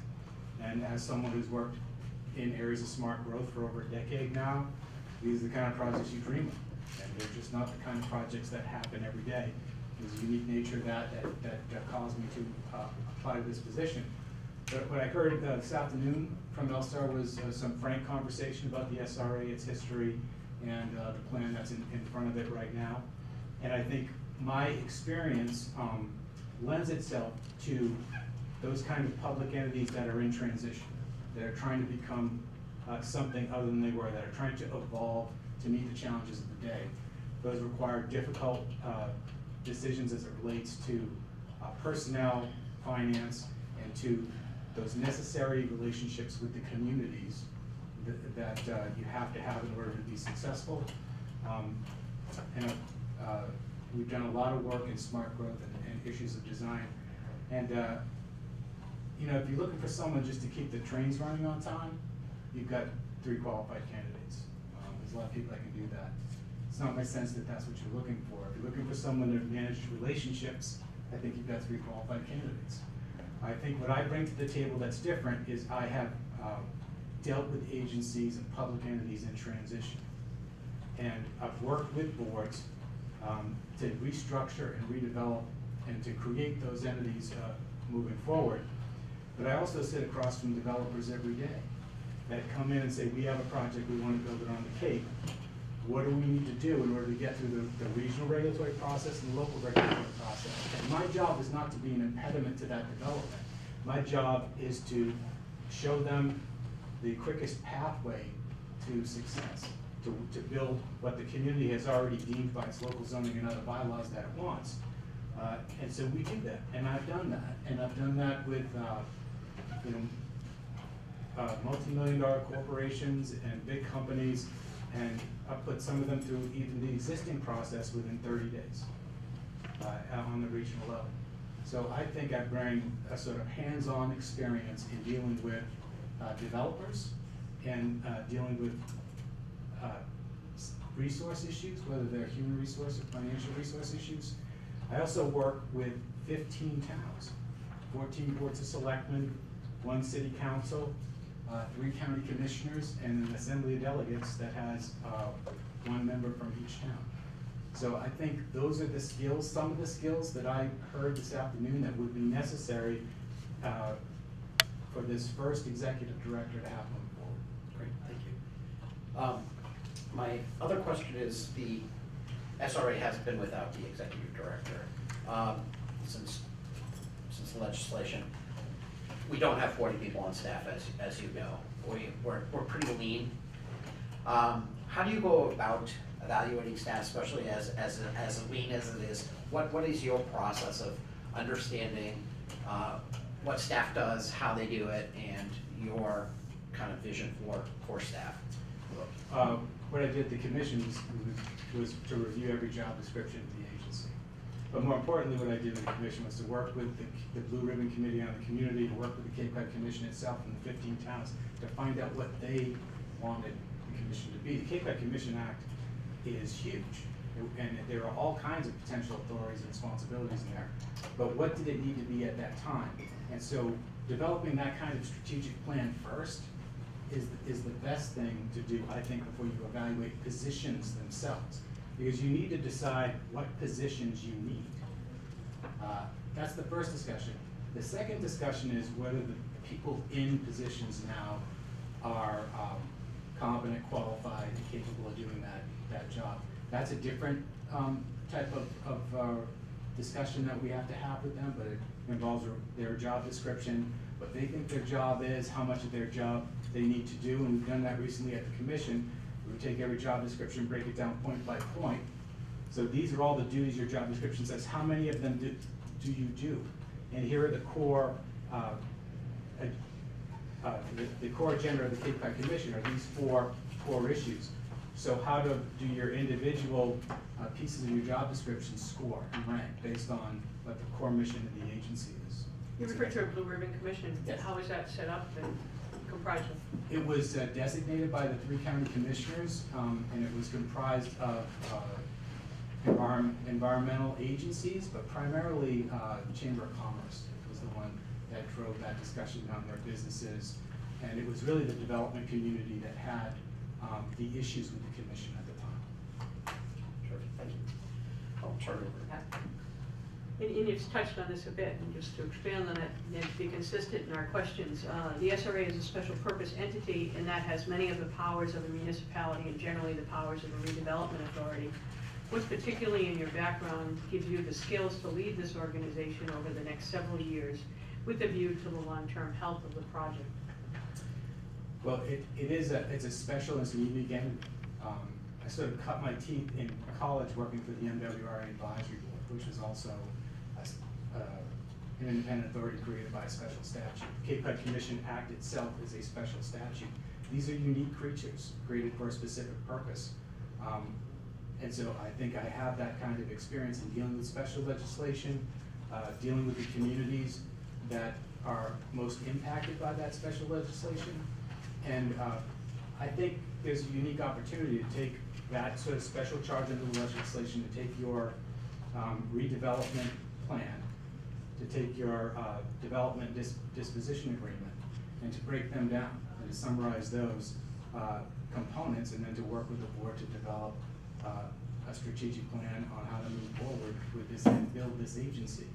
I think what was made clear this afternoon is that HealthStar is looking for a partner, and the staff is very small now. The staffing needs will be related to the activity that's happening around development. And so the ability to be flexible with staff, be able to manage consultants is important too. And I've had an opportunity to do that in the past. Thank you. So as you know, the Southfield Redevelopment Authority has limited revenue resources. Although we're not bound by Prop 2.5, we have a general goal of keeping our additional tax rate at about 50 cents so that we're still an attractive place for businesses to come and develop. What in your experience gives you the skills to provide prudent financial management of the SRA, and what experience do you have in seeking and leveraging outside funding resources such as grant money or bond money? So at the Cape Cod Commission, the Cape Cod Commission Act funds the commission through what's known as an environmental protection fund. That is money that's raised off the property tax. It's an additional add-on to the property taxes collected by the 15 towns. And it amounts to about $18 a year per household on the Cape. So that money comes into the environmental protection funds and funds the commission's budget. The commission's budget is about $5.5 million. That funds a little over $3.5 million. So we have to make up the other $2 million in grants, which we do on an annual basis. When I started the commission 10 years ago, there were 40 employees. Today there are 37. And I took the commission from a financial position of having less than $500,000 in reserves to a position where we have $3 million in reserves. And that's all done by managing grants in, how much of that work can be done in kind through staff, and how you can associate that with reserves going forward. So have a pretty strong track record of conservative financial and fiscal management of the commission that I think is relevant here. The executive director will be the first person in this position under the revised act. What will you do in your first 90 days of service to establish the position and establish yourself in the position? But what I would do in the first 90 days is, I think I've already mentioned a little bit of it, but I think taking the redevelopment plan and breaking that sort of document down and summarizing it and making sure that we're all on the same page about what each section of that means, as well as the development disposition agreement, would be a great place to start to build a consensus and start with building that consensus here on the board. So I would do that. I would meet individually with each board member first, and then hopefully be able to schedule a strategic planning session with the entire board so that we could all get on the same page about what we really want this position to be, what we want the board to do, where we are. Additionally, I would meet with the 3 constituent towns and meet with the leadership in each one of those towns to get a better understanding in a more direct way of how they feel about the board, the SRA, and the Union Point project. So you touched on the fact that you're part of 15 communities make up what you work with on a daily basis, and you just mentioned the fact that you would meet with all 3 towns to get a feel of where they see the project going. Can you give us an example of how you've effectively managed maybe a conflict between those communities in the past? Yeah, the 15 communities on the Cape, they're pretty old. I think some of them 350 years old, and they take those lines of demarcation very seriously. And so there are long-standing grudges between sort of Barnstable and Yarmouth, and Falmouth and Mashpee. And so one of the ways that I've been able to break down that is when we dealt with the wastewater planning issue. We knew that going 15 towns one at a time was going to be a difficult thing to do, because the problem really was based on the watershed. So the watersheds defined the jurisdiction of the problem. There are 53 watersheds, 34 of them are nitrogen sensitive. So instead of convening working groups that were 15 working groups associated with each town, we broke it down into watersheds. And we focused at watersheds, so we had people from different towns that belonged to one shared watershed.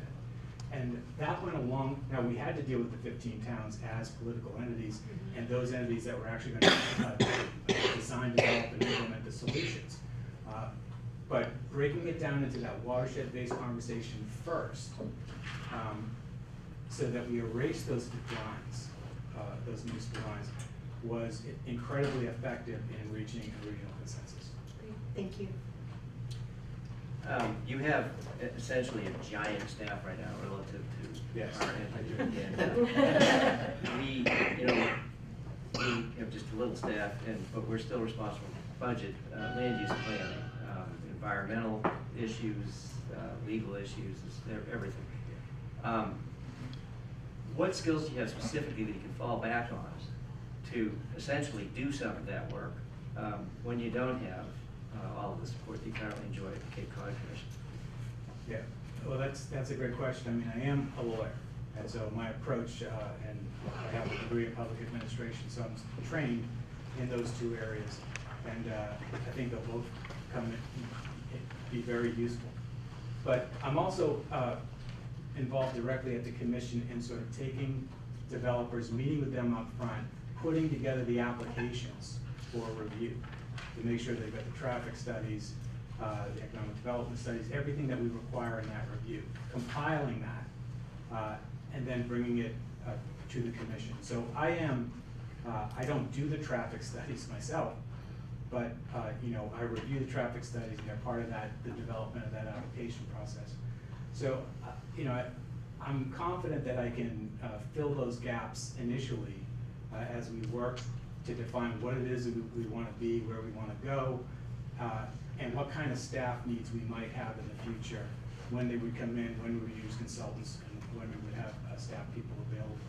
But I have a wide range of direct planning experience, legal experience, and strong environmental experience on the legal side that I could bring to this job at this point without a ginormous staff.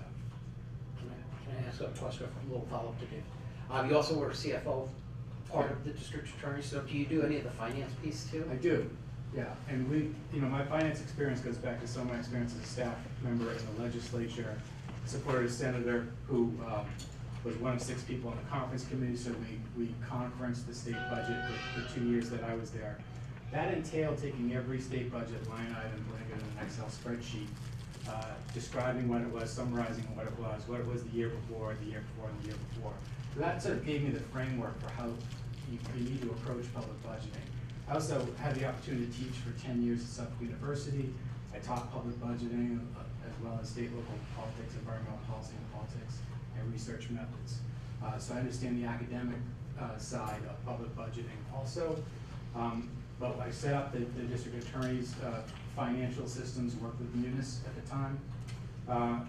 In that regard, brought that to the town of Barnstable, where I consolidated the planning, community development, regulatory services groups into a growth management department, involved in the details of that budget. I was also at Barnstable as the assistant town manager when Barnstable achieved its AAA status from Standard & Poor's.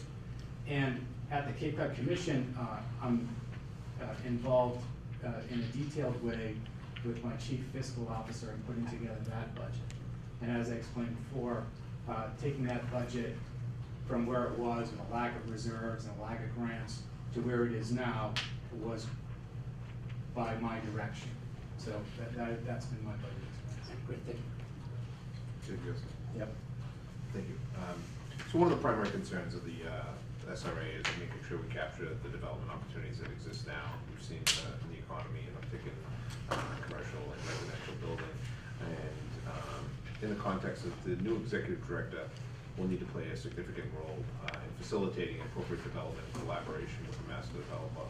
So what in your experience demonstrates that you can play this kind of role effectively with the master developer? Well, I had the opportunity to work in the town of Mashpee with Mashpee Commons, which is a smaller scale development, but it is sort of a new urbanist kind of retail development there with one primary landowner, Buck Chase, and the Chase family down there. And we worked with them, and they really set up their retail part of that Mashpee Commons first. There was some housing down there, but it was minimal. They're trying to introduce housing now to get more synergy and more of a mixed-use feel in that neighborhood. So Buff came in to sit down with me and said, this is where we are, we're developing a regional impact, what's it gonna be like? And what I told them is this is what we're trying to invest in, activity centers, density, a different kind of housing. Not every house on the Cape has to be a single family structure that's one story and clad in gray shingles. We need something else. So I said, can you put 1,000 units of housing in Mashpee Commons? And he was shocked to hear that. But I had the opportunity to work with him over the next 8 months. He was very upfront about the pro forma that he was using and the cost of construction around those issues, and worked with his architect and his designer and his land manager down there. And they basically came back and said, well, we can't get 1,000, but we can get about 800 in. And so we worked on that sort of master development with Buff Chase and Mashpee Commons to introduce more housing, significantly more housing, and create a town center down there. And that's the most recent activity I've had with sort of a master scale plan. Great, thank you. Some of the members of the board are interested in assessing the possibility of contracting out certain functions now carried out internally, perhaps participating with towns and private entities. Do you have any thoughts in how you would go about that such assessment? I know you alluded to that in an earlier answer, but please make that assessment. I think some of those decisions have probably already been made, given the staffing, where it is at now. I like the fact that a lot of the responsibility for public safety and some of the infrastructure is going back to the towns, because it gives the board a focus on economic development, where some of those other issues can be a significant distraction. I think that's a big difference between the model here in South William and the model at Devon's. So I like that focus, and I think managing consultants is incredibly important, especially in the public sector, where you'll have a steady income stream, but then you'll have an income stream that varies based on the kind of development that comes in, application fees, other issues like that. So given that revenue is not going to be consistent and constant, that would sort of influence what kind of services we might need on a consulting basis. And developing a partnership with the towns. These towns have internal staffs and a lot of capacity on their own as it relates to sort of financial issues, legal issues, and some of the other issues. So I think we could evaluate that pretty specifically. And I would be very reluctant to add staff unless it was something that there was a consensus on the board to do, that the master developer thought needed to be done, a role that might be specific to the board that they can't play for some reason, but also a role that the other 3 towns were consulted about and decided that maybe they either could provide that service or maybe they can't. So a very open and transparent process in evaluating how to build a staff, I think, is essential for that staff to have the kind of integrity necessary to do this kind of work. So I have a couple more questions, and then I'll give you the opportunity for any additional questions you may have or any closing remarks. The first is that, as you know, the Southfield Redevelopment Authority has several regulatory and compliance responsibilities. A couple of the big ones that come to mind are environmental and compliance with the project labor agreement and other labor-related regulations. What experiences do you have in these types of regulatory areas, and how would you manage our responsibility to ensure that we're doing our proper duty to the project? I have a lot of experience with this sort of environmental compliance aspect of it, a lot of experience with the NEPA process and some of the local processes with conservation commissions and other sort of local committees. So I feel pretty confident that we could handle that without too much of a problem at all. As it relates to sort of labor relations agreements, that's something I have less experience with. I have some experience with it, but that's something that I would have to get up to speed on. I also think it's a pretty technical area, and one of those areas we might want to go outside counsel to sort of help us on some of those labor issues.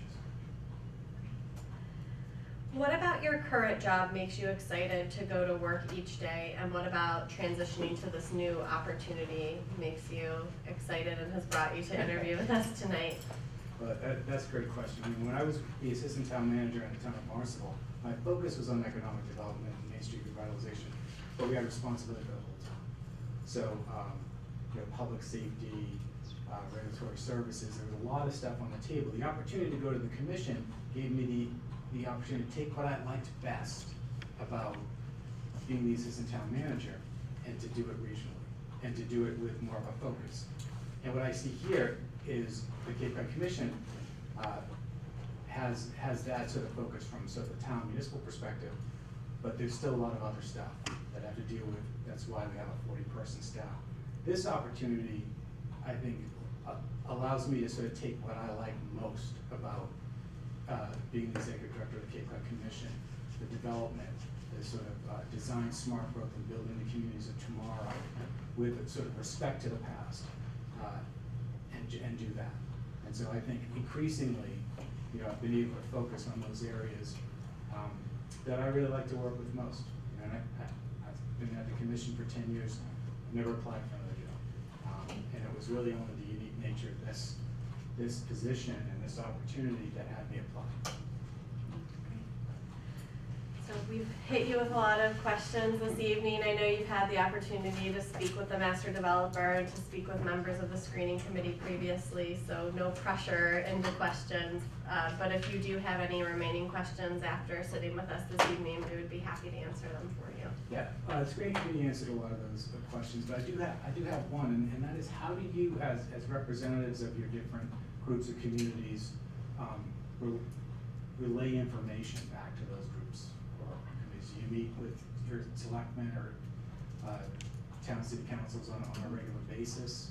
We meet with our selectmen, we present to our town, we also keep them abreast of everything via email.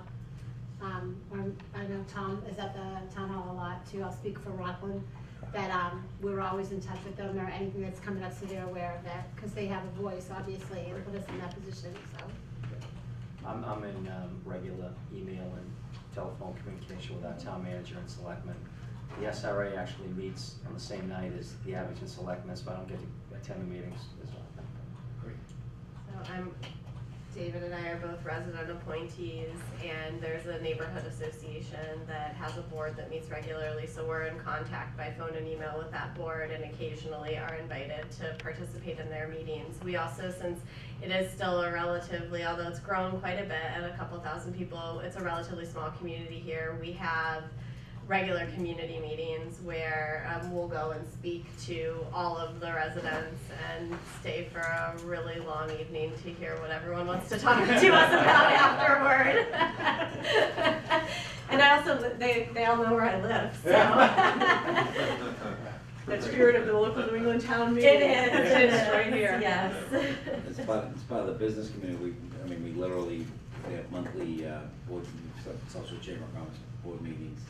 We give updates to that, and then we have stand-up meetings with, every week, and this comes up as part of a stand-up meeting. What's happening? I just sort of basically just forward emails, appropriate emails.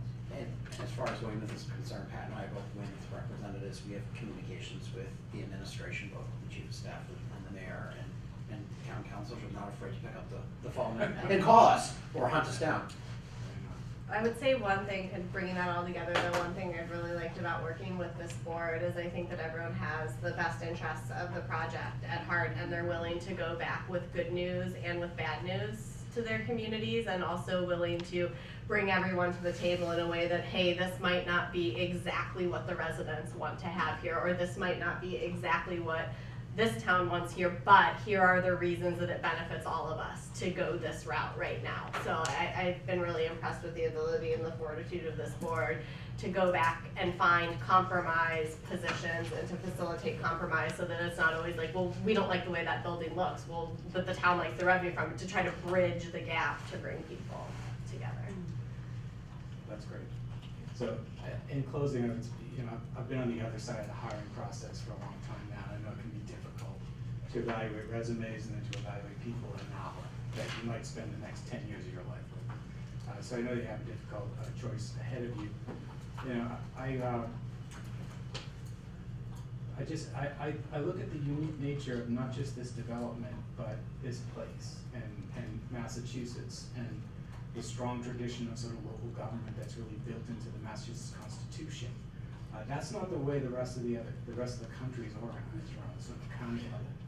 And so to have somebody with a detailed understanding of how the local politics works, someone who understands design concepts and smart growth, and someone who's worked with developers in a way, and someone who's really sort of created an expedited permitting program, I think is the kind of person that you would be looking for. But I've had a great opportunity to meet the other two candidates this afternoon.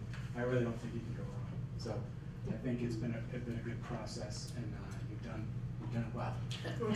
Now the tough part. I was going to say the tough part. Yeah. The tough part. Yeah. I'm grateful for your consideration, and I would really love this job, and it would be an honor to work with this board to build a community of tomorrow.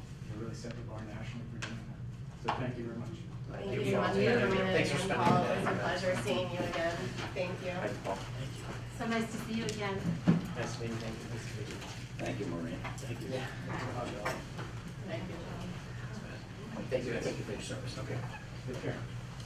Good luck.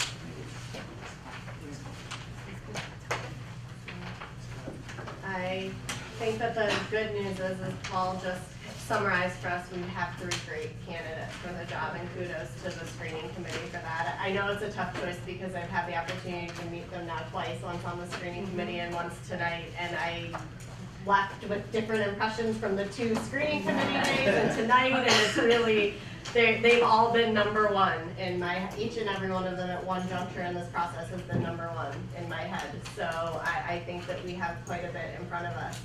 I know it's late, although I feel like I told you guys that we wouldn't start this till 9, so I think, you know, under promise, over deliver. It's not as late as we thought. I would really like the opportunity to have some discussion going tonight on board members' impressions of the interviews while it's fresh in our heads, and while we just have them all in front of us. We know who they are. I know people have taken a lot of notes.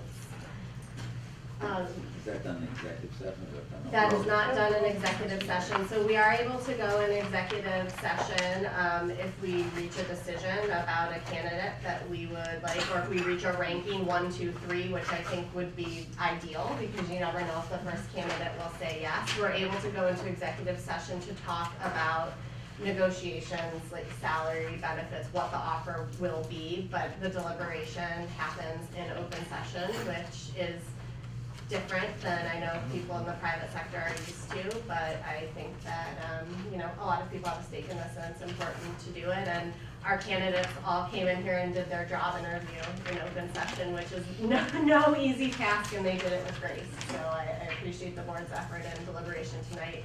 Another reason I think it's important to deliberate tonight is because I think people are excited about this. And I'll just spend the next week having heart attacks about whether or not you guys are getting on email or phone to talk about it. So I'd like to get the thoughts out there tonight. And I also know Rachel, Eric sat on the screening committee. We have Carol here from the advisory board. They're all, you know, stakeholders and interested in the project. If there's anything to add in. I'd love to add some couple things in. And so we're free to speak about the candidates then in our impressions tonight, right? That's right. So I have to tell you, I was extremely blown away by Thatcher. I think he's a fantastic candidate and offers a lot to this. And as did the other candidates in their own ways. In thinking of this in both directions, is what's going to be a really good fit for your board to be working with. I'd like to keep in mind the fact that the person that's coming in here is going to want to be in a position and happy with what they're doing day to day in the job here. And the thing that I noticed and was very clear from Thatcher, and I have to tell you, outside of this one thing, in my mind, I think he ranked as the top candidate. And it's a big thing, though, that I really think needs to be considered, and that is that he's been used to working with a very large staff. And I'm not so sure he made it that clear that he was okay with a smaller staff. Whereas Paul, who seemed very similar to him, came here after making it clear that he had been 10 years in the same position, knew what he was walking into here, and wanted to still come here, knowing full well what the staff is, and having a pretty decent background behind him. And I think honestly he would have been my second, but it's actually my first choice because of that. And Ryan Leach's enthusiasm towards the project was incredible and contagious, and I think would sell greatly in the project. So I don't know where he fits in with how I feel about this here, because there's a lot of passion with him that I felt almost caught up in. He seems like wow, a great fit. like he'd be a great fit, and I just he's in Houston and he's coming a long distance, and I fear that he might be short-lived, and I would hate to see us lose somebody after the on here. I have to tell you, I think out of all of them, and you've got a very hard decision here to make. I honestly think Paul was the greatest fit for what I think would be someone that wants to come here and stay here. But I have to tell you, Ryan was extremely contagious. Can I ask a question of the board, because I have a strong, I'm new here basically, and it's a little bit of question mark as to what exactly the board is looking for, because I would agree with your assessment of Thatcher, which is that he's just probably the #1 candidate on many levels, but he's going to be the best cheerleader for this place, in my opinion, and certainly has a vast network of resources that he can tap to help develop it along, and those are relationships that are built over years that we can't reproduce. He also has the least hard skills to bring to the table. And I hear different stories about what this place is supposed to be and what we're worried about with overstaffing and consulting fees and everything. And those are sort of two different skill sets that we're asking about here. He doesn't bring that. The other two do. And I would like to know from the board that has a lot more experience than what you guys are really looking for. So I think that those are really good astute observations, and I agree with you that both Paul and Ryan have done more work getting their hands dirty and in actually doing a lot of the day-to-day and managing it. I think that a big upside that I saw again tonight and saw on the screening committee of Thatcher's incredibly well connected on a state and local level, and has a proven ability, which Paul spoke more to tonight as well, so I don't want to discount that, but has a proven ability to gain not only grant money, but operational grant money to help the sort of fund day-to-day operations. So I agree with you that I think Thatcher would potentially need more outside help than others, but I also think that he has an immense capacity to bring funding to cover some of that, and I also think he's incredibly well connected in a way that will help him select the right people from the get-go. And I think the board is open to either model, and that's why the screening committee brought them both back to the board, but I do think it is a difference in If I can candidates. follow up, okay, that speaks to it directly. Follow up, one last question, which the screening committee got to ask and we didn't, is did he bring specific examples of outside funding, development opportunity, the what I would do in the first 90 days question, which you didn't really get to it here, that we're not aware of and that we're not pursuing? Well, in his first, if I may speak to that because of my notes, so when we asked him about his first 90 days in the screening side, he said that he was going to evaluate all of the staff, look at the effectiveness of them and make self-assessments. He wanted to set the tone like he would do as a chief of staff. He was gonna wait on personnel changes till he felt what the environment was like. Get out into the community, but he also said that he was going to help looking at working solutions for funding and bonds. So that's what he said he'd do in the first 90 days. And I think he did touch on it a bit Yeah. tonight. He talked Yeah. about his experience in Amesbury in position, there's a lot of grants out there, and you look at what they are and what the eligibility requirements are, and oftentimes you can make small tweaks to become eligible for them. So I know he gave at least 2 examples of what he attracted to. 53 million in transportation, how we used it. And that was based on another question in regards to his ability to deal with people who had conflict with. And one thing he didn't speak to tonight that I thought was impressive in the screening committee interview was that one problem they were facing in Devon's was that there was a lack of workforce to staff the various ventures that were in Devon's, and he started, but then like in the Lowell and Lawrence areas, there was a lot of the level skilled worker that they needed for the various ventures that were in Devon's. And so he worked to come up with like a regional shuttle system that was completely funded by that was funded in part by a private partnership and in part by sort of a United Way nonprofit community development corporation for bringing for job development and bringing economic development to the surrounding region. And I don't remember all of the specifics of that example, but it was complex and it kind of blew me away, the They were having scheme he trouble had getting come up with. people to come to work because they didn't have modes of transportation, so he hooked up a charitable donation through the United Way on an annual basis to bring workforce in and transport them. But also in my notes too, I just read, he was also the chair of the finance committee. He's also, he was 25 years in municipal government and with the chair of the finance committee and working with the MMA. And you have to keep in mind too, that Devon's is a different maturity level than this project too. When he went on board, it's pretty much 95%. 90% there. And they have a Where we're $250 10%. million mass development grant that doesn't have to be paid back. So there's, And he recognized that. Yep. So it's, So it's this is, you know, kind of the other side of it. I look at Thatcher Kaiser and Paul Nowicki. Nowicki.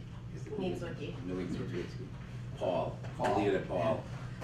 Both of them, the two of them I feel are tremendous candidates, and either one of them let's do a great job here.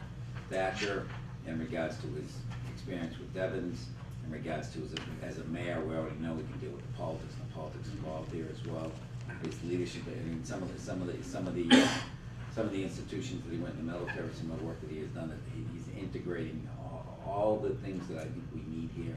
I agree that he may not come with direct applicable skills, but I think he has enough of those to get this type of job done. I thought by far he was, not by far, I think Paul did a tremendous job, but I thought he was a better candidate. I was very impressed with him, his ability, his enthusiasm, where he wants to go.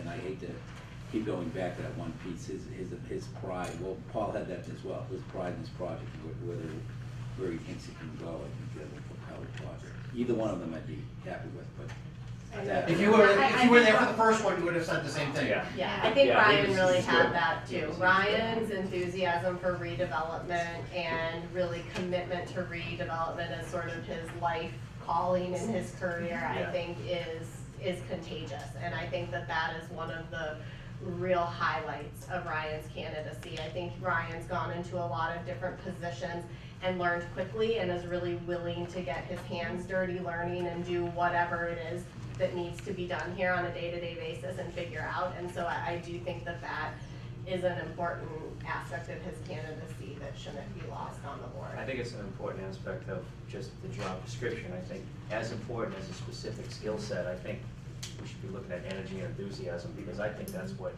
this project needs is much. I don't envy you guys. Maybe this came up in the screening committee, but I didn't hear anybody tell me that they reviewed our legislation. Am I being- All three of them. Well, I didn't Well, hear from Ryan, but I know Paul Thatcher mentioned it. and Paul did. mentioned the DDA. Right. Paul's read the DDA, and I believe he had read the legislation. Yeah. But Paul has certainly done the most homework before the Yes. screening committee, Paul. and now there's no doubt. Paul Yeah. mentioned that he was familiar with the MEVA process, which impressed me. No, but nobody read, I'm just looking at the specific, the enabling legislation, I didn't hear that specifically mentioned. Paul. He mentioned the DDA, I agree. I liked his organizational structure, I liked Thatcher's no surprises, I liked, I think Ryan in energy was terrific. It's a very tough call. My personal lean is to Paul. I think it's a very easily translatable skill set that he has. I think starting out in a DA's office and then filling in as a CFO, that's really, you really get burned and you learn things. That's down and dirty. Your eyes lit up when he said you missed it. I don't envy you. I gotta tell you, this decision is, it's brutal because I all like three them of all. them were fantastic in different ways. They all have great skill I sets. just It's a think, good problem. you know, The who's screening coming- committee had an easier decision. Yeah. Absolutely, There yeah. was cream that rose to the top, and I'm glad we were able to bring them to you Clearly. tonight. We were willing to bring 4 back if we needed to, but there was cream that rose to the top, and we saw them tonight. If Thatcher would come, you know, there's no harm in offering it now and saying no, but if Thatcher would come, he would absolutely have been my first choice. I'm concerned. I'm concerned with his sort of roots in the town of Amesbury and having a couple-hour commute every day. I mean, that is a concern, and, you know, there's obviously always some, anyone likes being your first choice, but, you know, I also, at the same time, I feel like people's commutes are their personal business. He applied for the job, but it is, he does not, Ryan is in Houston, but he's told us he wanted to move to the South Shore. He has personal reasons for doing that, and so I think we know he'd be on the South Shore. Paul has a little bit easier of a commute from the Cape. The Amesbury thing is tough. I don't think that it should be something we base our decision on, but I do think it weighs into the likelihood of who will say. Well, we did ask. That was my about- 24/7 comment, by the way, was. Well, we did ask Thatcher about the commute, and he did make the comment that it was between a medium and a large coffee, and he did a lot of business on his commute. So I think, you know, and for that matter, Paul could have a long commute like that too in the summer here, so. And Paul Brian may can move have on other side. incentives to come. Paul's been in municipal government before. There may be retirement incentives that would make it attractive to be in And that may be the municipal same for government. Thatcher, he's been in municipal prior, now he's in federal, now maybe he wants to retire out of the municipal. So I'm sure there's ulterior motives for all that. And a positive thought on Paul, I mean, when he talked about his development down, Mashpee Commons, I mean, we have a place in Seabury there as well. And he did do, I knew him through a masterful job he did working with the cities and towns and the people who lived in that area and trying to get the whole thought process of putting multiple units at Mashpee Commons. I have family in Mashpee, and in the early 90s, that was like 3 stores. It was Purity Supreme, Chinese food restaurant, CVS, and Bobby Burns. And every year, just The whole New Seabury neighborhood wanted to string them up at one point, and they did a campaign and worked everyone through. So. Going to what Dave's question was the, you know, our hard skills, and on the hard skills side, which what makes, to me, what makes Paul and Ryan just a hair a little bit more attractive than Thatcher, although Thatcher is obviously qualified, is the ability of their counsel, their attorneys. And I think Lindsay could attest to how much time she's putting in unofficially, or officially, as counsel. And not, you know, not officially as counsel, but reading documentation to determine whether or not we have to employ outside counsel to make these decisions. And those things could be handled in-house at this point. And what are... I mean, the fact that Ryan writes contracts and reads the contracts and is able to do that, I mean, it is something like, for example, when we're negotiating with All-Star, there are contracts at a certain level where Steve Vining just does the contracts in-house for them, but we have outside counsel on our side because I, you know, can't officially, I can read the language, I can talk with our counsel, build in some efficiencies, but an in-house lawyer would be allowed to negotiate those on our behalf without engaging outside counsel. And I did think Ryan touched on that particularly well in his interview because it's part of his day-to-day now. He's familiar with, you know, we look at our contracts with the Navy, there are various sort of like leasing and land use contracts that we're a party to with All-Star every now and then. Having someone who knows what those are is helpful. Yeah, and you know, being legal expenses, one of our, you know, top line expenses at year over year, and we've been trying to reduce that over the last couple of years. Geez, here's an opportunity to reduce that significantly further. Well, we've turned some corners too. Oh, absolutely. So, I mean, No. our legal bills should be. But I also think that the people that were comfortable in the sense of filling in for the CFO, knew what they were talking about, the bond, the grants, I think that they all brought different words to the table for us.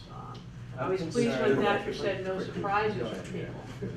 If I could, navigating Massachusetts politics is like sitting on a beach and knowing where the stones are to get across to an island. And I think it's so important as we work this process is having, I agree with Ryan's motivation and dedication. I see it, I think it's great, but I think the position that this board is in right now in moving forward, where we've made significant changes in our staff model, is that we need definitely a finance background and then a planning background that has that experience to be able to navigate the politics of these communities. Understanding, a lot of them don't understand, some people from the outside just don't understand town meeting and how difficult town meeting is. Navigating the Massachusetts State House and knowing who to talk to. I think those are things that are very, very important to us in moving forward. I think it will help the developer. I liked how Thatcher touched on looking at other options to create funding sources to support us. I like Paul because Paul has took an organization that seemed that was on a path of just vanilla processes and has changed that. And I think those two people stand out the most in my opinion. Having the knowledge of what MWRA does, how the EPA works, how regional planning councils work. Those are all things that we haven't really tapped into resources like that. We rely on the developer to give us answers, but we also want a person that can go to those people and get answers for us, because sometimes we need those answers so we can report back to the public. That's my opinion on it, but I think we definitely see, I see two people coming out of this that are stand out, and it's sometimes the local knowledge, it goes a long way. I think that that's an important observation, and I will say, having been the point person on a lot of things for the organization over the last year and a half, it's a huge learning curve not to know the people in the State House and not to know the people in the various state agencies and to meet them for the first time. It's been great. It's been wonderful to build those relationships. But Thatcher has a huge head start on all of that, which is a big help in Massachusetts. I think Ryan would be coming in a similar position to what I was in when I came on this board, which is learning everything. I mean, being familiar with Massachusetts, but learning a lot of it from scratch. And it's hard. So I think that that is a good observation. And I do think that there's quite a bit of efficiency built in with people who are already well connected to the state government. And I think, we've heard even since the names were made public at our last meeting that Thatcher kind of knows everyone. And I think that his resume shows that as well. He's really been around and built a lot of relationships over. I'd be interested to hear what the master developer thinks. What do you choose? Am I allowed to speak? Yeah, why not? It's open meeting, right? Yep, I mean, I know that you gave a presentation to them today, and Rachel, you were on our screening committee, and I think that, I think the good news that I would lead with here is that there was absolutely no divide between who the top three candidates were, between Rachel sitting on our screening committee and the other members of the advisory board member and our board members. It was a wonderful process, and I appreciate the opportunity to participate and to get to know some of the board members a lot better. I think, I'm biased, but I think we really did find three great candidates to bring, and I was just so pleased. And that was the only question that Kyle asked me, because he knew that all of it was sealed. But he said, do you have quality candidates? And I said, we absolutely do. And I'm just so excited about everyone meeting, all three of them. I had the same exact reservation about Ryan that you just talked about. And so but in my mind I thought, okay, it's hard coming into Massachusetts politics, but then on the flip side, would it be nice to have somebody who's new, fresh, and doesn't have any history? So it can kind of go either way. But I understand. I feel they that can way. tell you, yeah. I feel your connections up there could be a double-edged sword. Yeah, There could be sometimes it alliances. can. So true, Sometimes- Chris, Yeah. so true, very true. So sometimes, you start from ground zero with somebody who has no baggage. As far as the two local candidates, really all three of them, I think part of what we need as the master developer is someone who's extremely gregarious and is a huge influence for the project when they meet people, that they just are an automatic relationship builder. And I don't feel that as much from Paul as I feel it from the other two. I felt it more from Paul tonight, but after the screening committee, Paul brought it tonight. I think he prepared very well. Way Paul better. did not. Paul's skills speak for themselves. He Yes. did not present as well to the He said he was a professor, but that's what he reminds me of. You come in and start the lecture and then pick it up the next time. Yeah. But He's tonight he way brought better it. Tonight he brought it. Way better. Yeah. But I think if you get in front of somebody at Amazon, they've got to immediately have that just energy Yeah. that has that camaraderie and builds that. And that's my one reservation about Paul. There's so many other things I really like about him, but I just don't know that in front of GE or Amazon or any of those other people that he's gonna reach that handshake and that person go, yeah, I want to be at Union Point. Yeah, he was in his early career, he was a salesperson as well. The broker, finance, all that stuff, and that's part of it. That's good. But maybe that's why he's not now. That's, well, so he's selling it he's selling it Yeah. a different way. Obviously Presumably- he's successful with But what he's super selling. smart.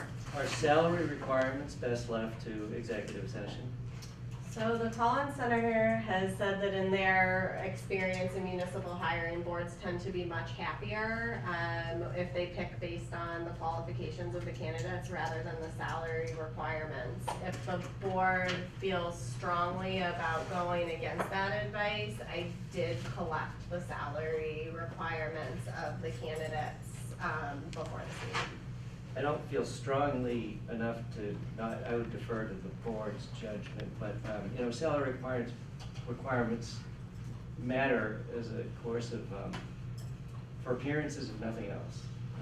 We're hiring someone into executive director position, people around here are paid given amounts. And if there are in fact salary requirements that are out of line with what other people around here, in similar towns make, then that's gonna be a problem. I think Yeah, this, so I think this is unique. I think that it's a unique project.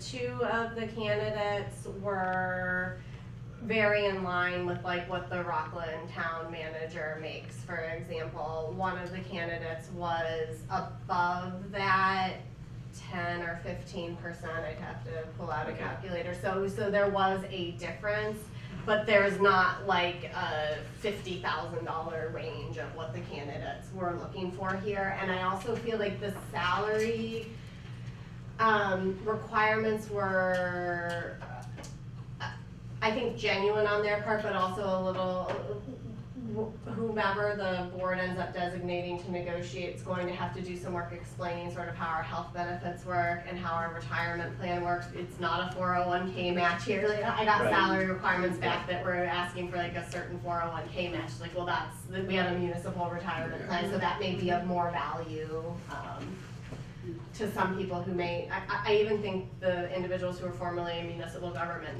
might not know, since we're a unique body, exactly how our retirement plan works. Okay. So. Yeah, I just wanted to say, if you don't mind, I've worked in finance for a long time, in government finance, and this is a unique project where you've got the opportunity to make huge impact, like beyond what I've ever seen done anywhere ever, actually, quite frankly. And I would pick the best candidate and make sure that you're within line with what he's making currently and make it attractive for him to commit. I'm with you, but when I was vetted for this board by the towns, I heard that in spades. An inherent resentment towards the previous executive administrator, towards the budget in general, and towards the potential for hiring someone that was outlandish in their eyes. If you don't mind, I know, I hear you, and I know those people, and I work with those people, and honestly, I can see absolutely where that was coming from back then, and I had a lot of problems with what was happening back then financially. You're heading in a new direction now on a fantastic project that could just be, and the candidate, if you feel is that strong, to make sure that you get him here at the salary range, and you don't want to be ridiculously offering more than he's making, but you want to make sure that he's comfortable coming here. That person could be the person that brings Amazon in when you walk through the door. And that, to me, when you spread that, the difference in the salary over the tax base that's here is such a small, almost insignificant amount of money, that it is so worth it to, if you've got a hit it out of the park guy to pay. And I hear what you're saying, and that there may be a man about animosity, and yes, you may have to be answering to that, to the local people here. But I gotta tell you something, when that whale comes in, and you land them to come in here, and their commercial-based taxes start picking up what you're paying, you're gonna have a whole different idea of coming from those people that are complaining about it, because bringing in that commercial tax base makes all the difference in the world. This project alone, if it was fully built out, would almost be equal to the amount of tax base that we're bringing in right now in Rockland. So I'm with you 100%. As long as I respect the answer that none of them are out of line. Especially if some of those, a couple of those people can do two jobs, essentially, an executive director and an attorney, for instance. the thought process on the business community is penny wise, pound foolish. Right. We're here to make sure we get the right person to push this project to the next level. And that we shouldn't, and, Oh, okay. and you I thought increase he the was base. 55. But he's going up.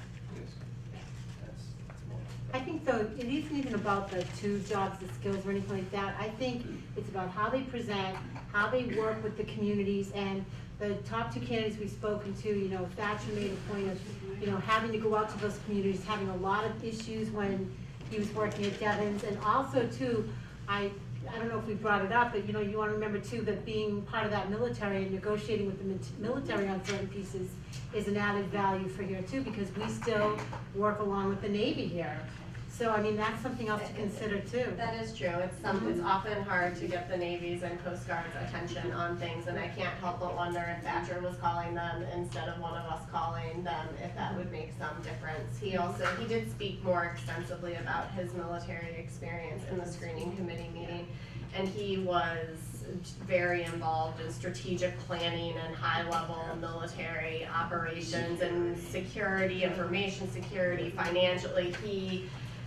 When he was deployed for Iraq, they instead decided he was more valuable in, he actually got the job of the strategic planning to build all of the sort of overnight air bases. So like doing all the logistics to get something built in the middle of the desert overnight. It was pretty incredible how they used his skill set. And to use my analogy about Massachusetts politics, federal politics, you're on the island, you gotta figure out what the stones are to get back to some point in land. So you want a Marine for that job? So that's even worse, you know? You want so a it's- Marine. Yeah, but you also have an unlimited budget, you also have a lot of assets at your beck and call. I mean, there's, as a federal employee, I say that, there's more to that. I just want to add to Chris on the wonderful candidates. Really, I was really sitting here, I didn't know anybody, didn't hear of anybody. This was my very first encounter with anything, and it was really, really wonderful to listen to them. It is going to be a tough decision. The other thing I want to mention, and is having sat on the school committee for a long time in Weymouth, and then following the schools and the school committee continuously since, up until yesterday, we'll say, right, in my involvement. Years ago, our superintendents had a little more political abilities than we have had in the past. Recent past. Huh? And that made a big difference, I have to say. Bad difference or good difference? Good. It was a good difference because they were able to they had that ability to be able to meet with people, to be able to talk to people in a way, people that they knew, people that they could see and stuff. And then afterwards, after that they left, we had great superintendents, but nobody has that political ability to be able to meet and greet and be with the people. And it's made a big difference in the schools. The networking ability to bring those three Yes, and I communities mean, together. yes, I'm never gonna take away from their academic abilities. Right. But you see a difference in not having any political abilities whatsoever. So, that's the only thing I wanna say about politics, being a little part of it. It does help. That's helpful. But they were wonderful, wonderful people. I guess I'd go back to the Cape a little bit though, just having done some work down there. And I thought to go to watersheds as opposed to working with each town was a very creative way to get at the wastewater issue down there. And I think there's capital P politics, low P politics. It's a different way to resolve a problem.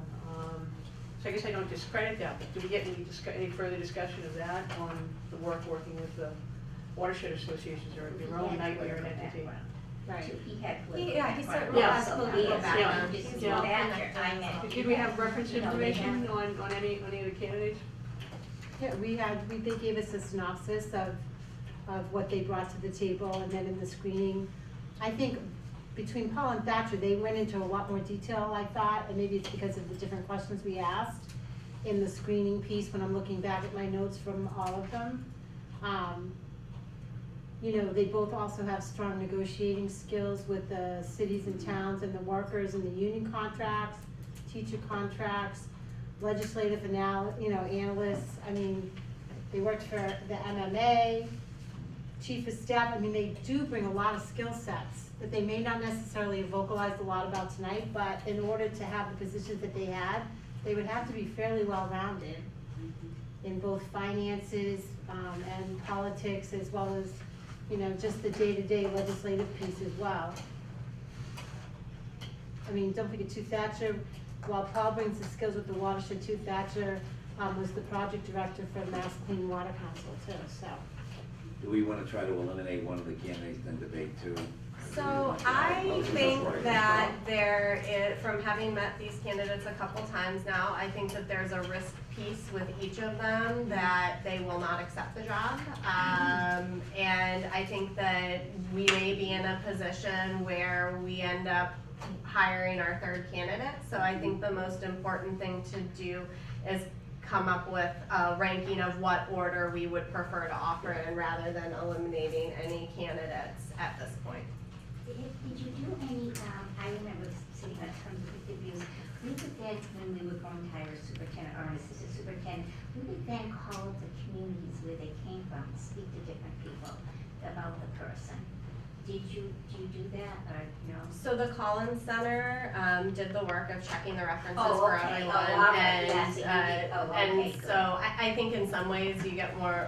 Oh, They got yeah, more I candid forgot responses to add than we that. would That's get, right. and they're really Yeah. skilled in doing that. And so everyone had Right, excellent right. references that Right. checked out. I And forgot that they were. no one has skeletons in the closet. Everyone's Yeah, passed a we used to everyone's find passed them, a of background check, a Yeah. credit check. You know, it's Oh, going to be that's someone we need to wonderful. get bonded. So that homework is done on them. So in terms of those baseline, I don't think that there's much to worry about. You know, all three of them have done quite a bit of public-facing work. So there's been a lot of information we've been able to get from them just by talking to people in our That's own right, yeah. networks and by Right. reading news That's articles terrific, about yeah. what they've done. So we're lucky in that all of the candidates have been very public-facing and involved in prominent and successful projects, which are all pluses. And not just in work, but in community involvement and in their own communities, they're all very We accomplished have in a their own. computer now, back then we didn't, so. You know, Google. Yeah, you can Google everybody, find out everything I forgot. Yeah. So do we want to Yeah, I just think start we should ranking? see. Yeah, I think so. Can we So- do A and B, like So, one A, one B? well, One, two, typically, three. the Roberts Rules process for this is, you give a candidate's name, and you take a roll call vote, count the votes. Give another candidate's name, take a roll call vote, count the votes. You can vote more than once. No, you can only vote once. For your top choice. You can only vote once. To rank the top choice first, is that what you wanna do? To rank No, them? no, you just, well, put it this way, if candidate A gets 8 votes and the other candidate's done, you only have one candidate. But if candidate A gets 8 votes and the next candidate gets, candidate 1 gets 6 and then that gets 2, then you got your 2 candidates. Well, you still have 3. So we're only voting Well, if he for- gets 0, I assume That was- everyone's going to get one. I don't know, I feel like from what I've heard from you, there's no one who's going to get 0 votes, but maybe I'm wrong. So we're only voting for the first one then. that's So that sounds. I think that makes sense to do, and thank you for that, Chris. So I'm going to take the candidates in alphabetical order. Yes, I already decided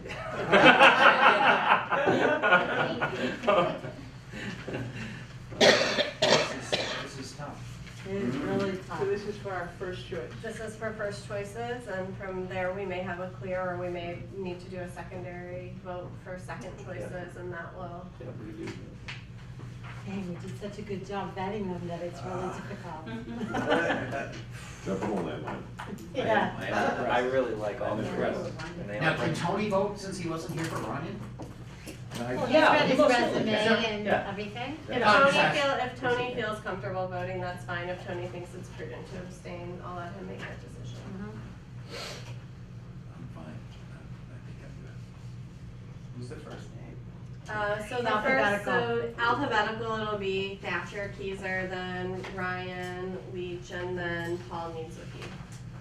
All middle of the alphabet folks. And I think it's important that everyone raise their hands, so it can be counted. as a Yes, mistake. I think that that's absolutely important. So the first candidate, raise your hand if your first choice is Thatcher Keyser.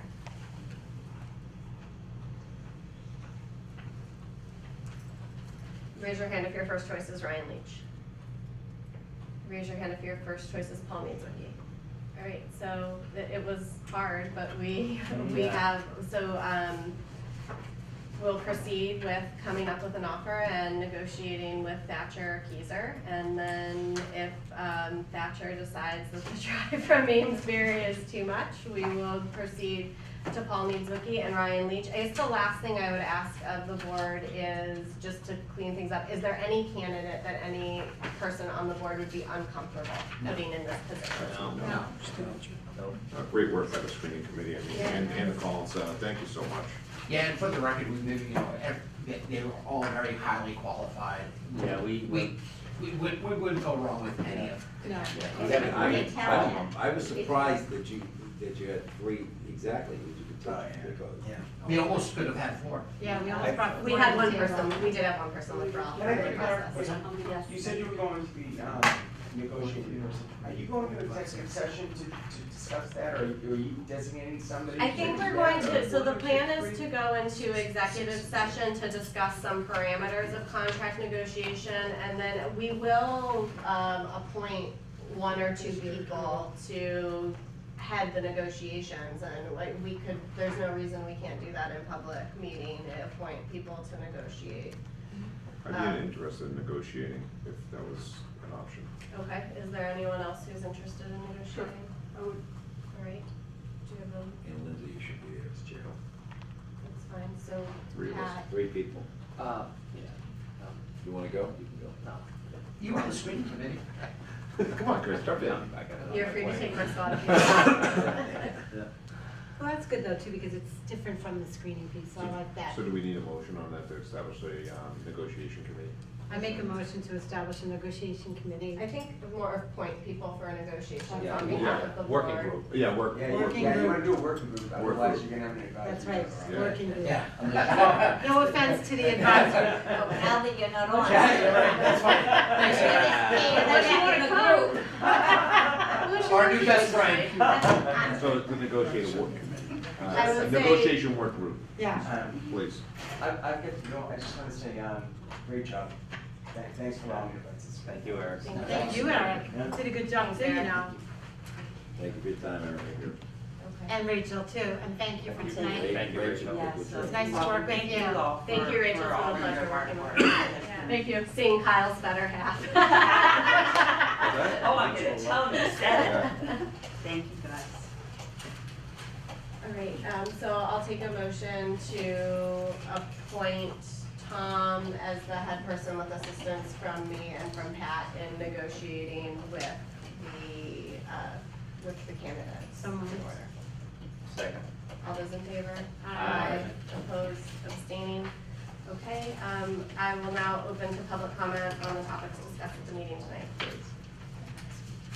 Seeing no public comment, our next meeting is on December 11th. As we announced in the Patriot Ledger, that will be our tax classification hearing, and that, as of now, that's the only item on the agenda unless there are any surprises that come in. So we will be meeting on the 11th to do our tax Will the classification hearing. announcement be higher, would be ready? So I mean, if by chance there are really quick negotiations, there may be a chance that we announce that evening, the terms of the hiring, but given how I've learned that the public hiring process is much slower than I thought it would be, so I have to imagine we might not know until our later December meeting, but we may.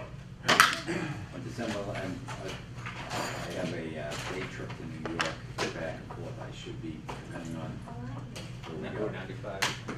Depending on, well, I'm flying. Oh. Don't blame the airlines.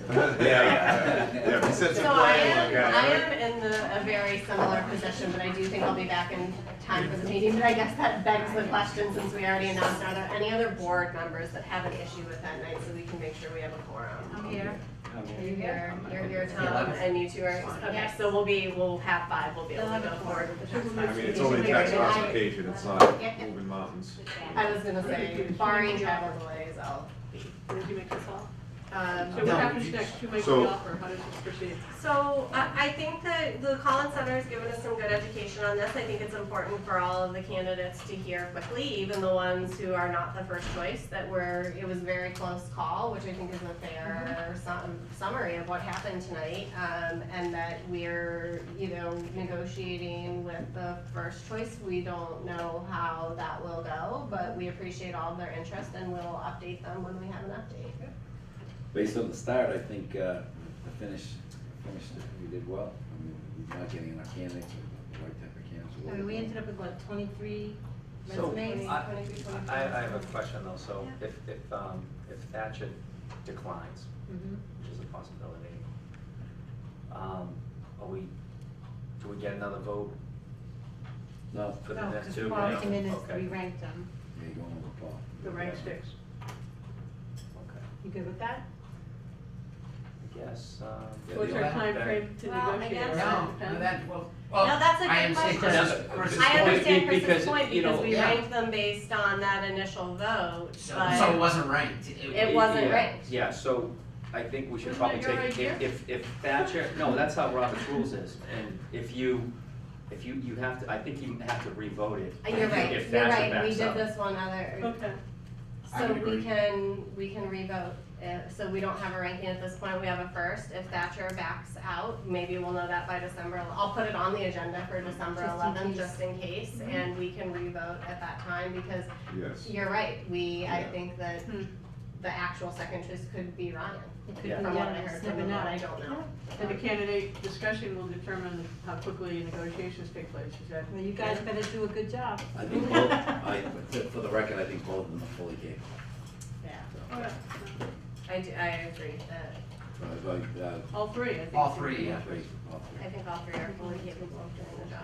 I don't think there's a bad choice. A motion Motion? To executive to adjourn? session.